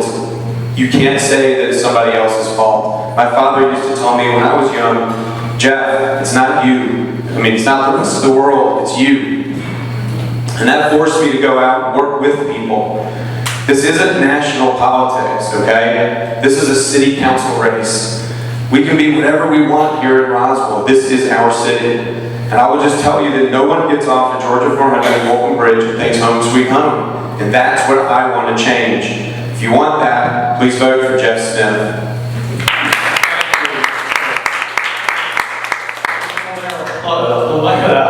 Yes, you. I'm going to think of a new way to pronounce Stevens. I will think of that next time. I'm sure. Yes. So, I'm Mike Palermo. I really appreciate the time tonight. I'm really hoping you'll give me the opportunity to continue to represent the residents of Roswell, not the special interest groups, but really just each of you on focusing how do we make it better Roswell. We have so many great things going for us. Let's make sure to really capitalize on those and really improve the things we need to improve. That's done through really smart, long-term decisions. That means whether it's the right development, the right traffic situation, and really investment. And I am that different voice and hope you continue to do that, because what I have done in my 4 years has really fought with a different voice and succeeded in a lot of compromises that came about. Again, something as simple as really wanting to make it harder for developers to clear cut. That was not a unanimous vote. That was something I had to really fight for, was able to get compromised and get a majority vote on. And there's been many other things related to sidewalks and other different aspects. Again, thank you for your time tonight. Thank you. Thank you, Eric. You did a great job. It's not easy. At the end of the day, we, the people of Roswell, need to vote for a candidate we can trust, moving forward the vision, the needs, and the wishes of the residents, and vote continuously for the best interest of the community at large and not for the special interest. I kept my campaign promises. I will complete my 4-year terms on December 31st. I stayed constantly loyal to the community at large. I never turned my back on you, voters and supporters. I stayed constantly strong in front of a special interest. I provided balance to the recently elected council voting bloc. I never became part of the system, the one that you elect me to change and improve. Brighter days are ahead for all of us in Roswell with an open, transparent, inclusive, engaging, and responsive city government. I hope to earn your vote, and I look forward to continuing to represent you at the City Hall, bringing your anchor voices to City Hall. Let's continue what we started in 2015. Thank you so much. Thank you. Closing statement of the evening, Mr. Horton. Although I bring an important mix of experience and skills to this particular position, with 30 years in the private sector and 2 years on the city council and also 10 years as an HOA president, I feel it's important for whoever serves on your city council is involved in the community. That is vital to me. I've been involved in all sorts of civic organizations, including the North Fulton Chamber of Commerce, the Roswell Rotary, the Arts Fund, and a number of others. I've been actively involved in the community, so I get around to all parts of the community, not just one or two sectors of the community. I think it's important that they're involved, but most important, I think, I don't have an agenda. I don't have an agenda except to represent all of the city of Roswell. Having knocked on over 1,000 doors, I am hearing that you don't want us, that you want us to fix the blight of the city, that you are tired of neighboring cities attracting the new businesses, and that you want our city to thrive and be as successful as our neighbors.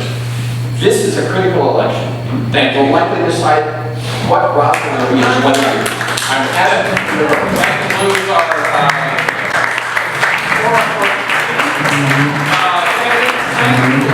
before we all go, I just want a special thank you to our Community Development Committee that are here, as well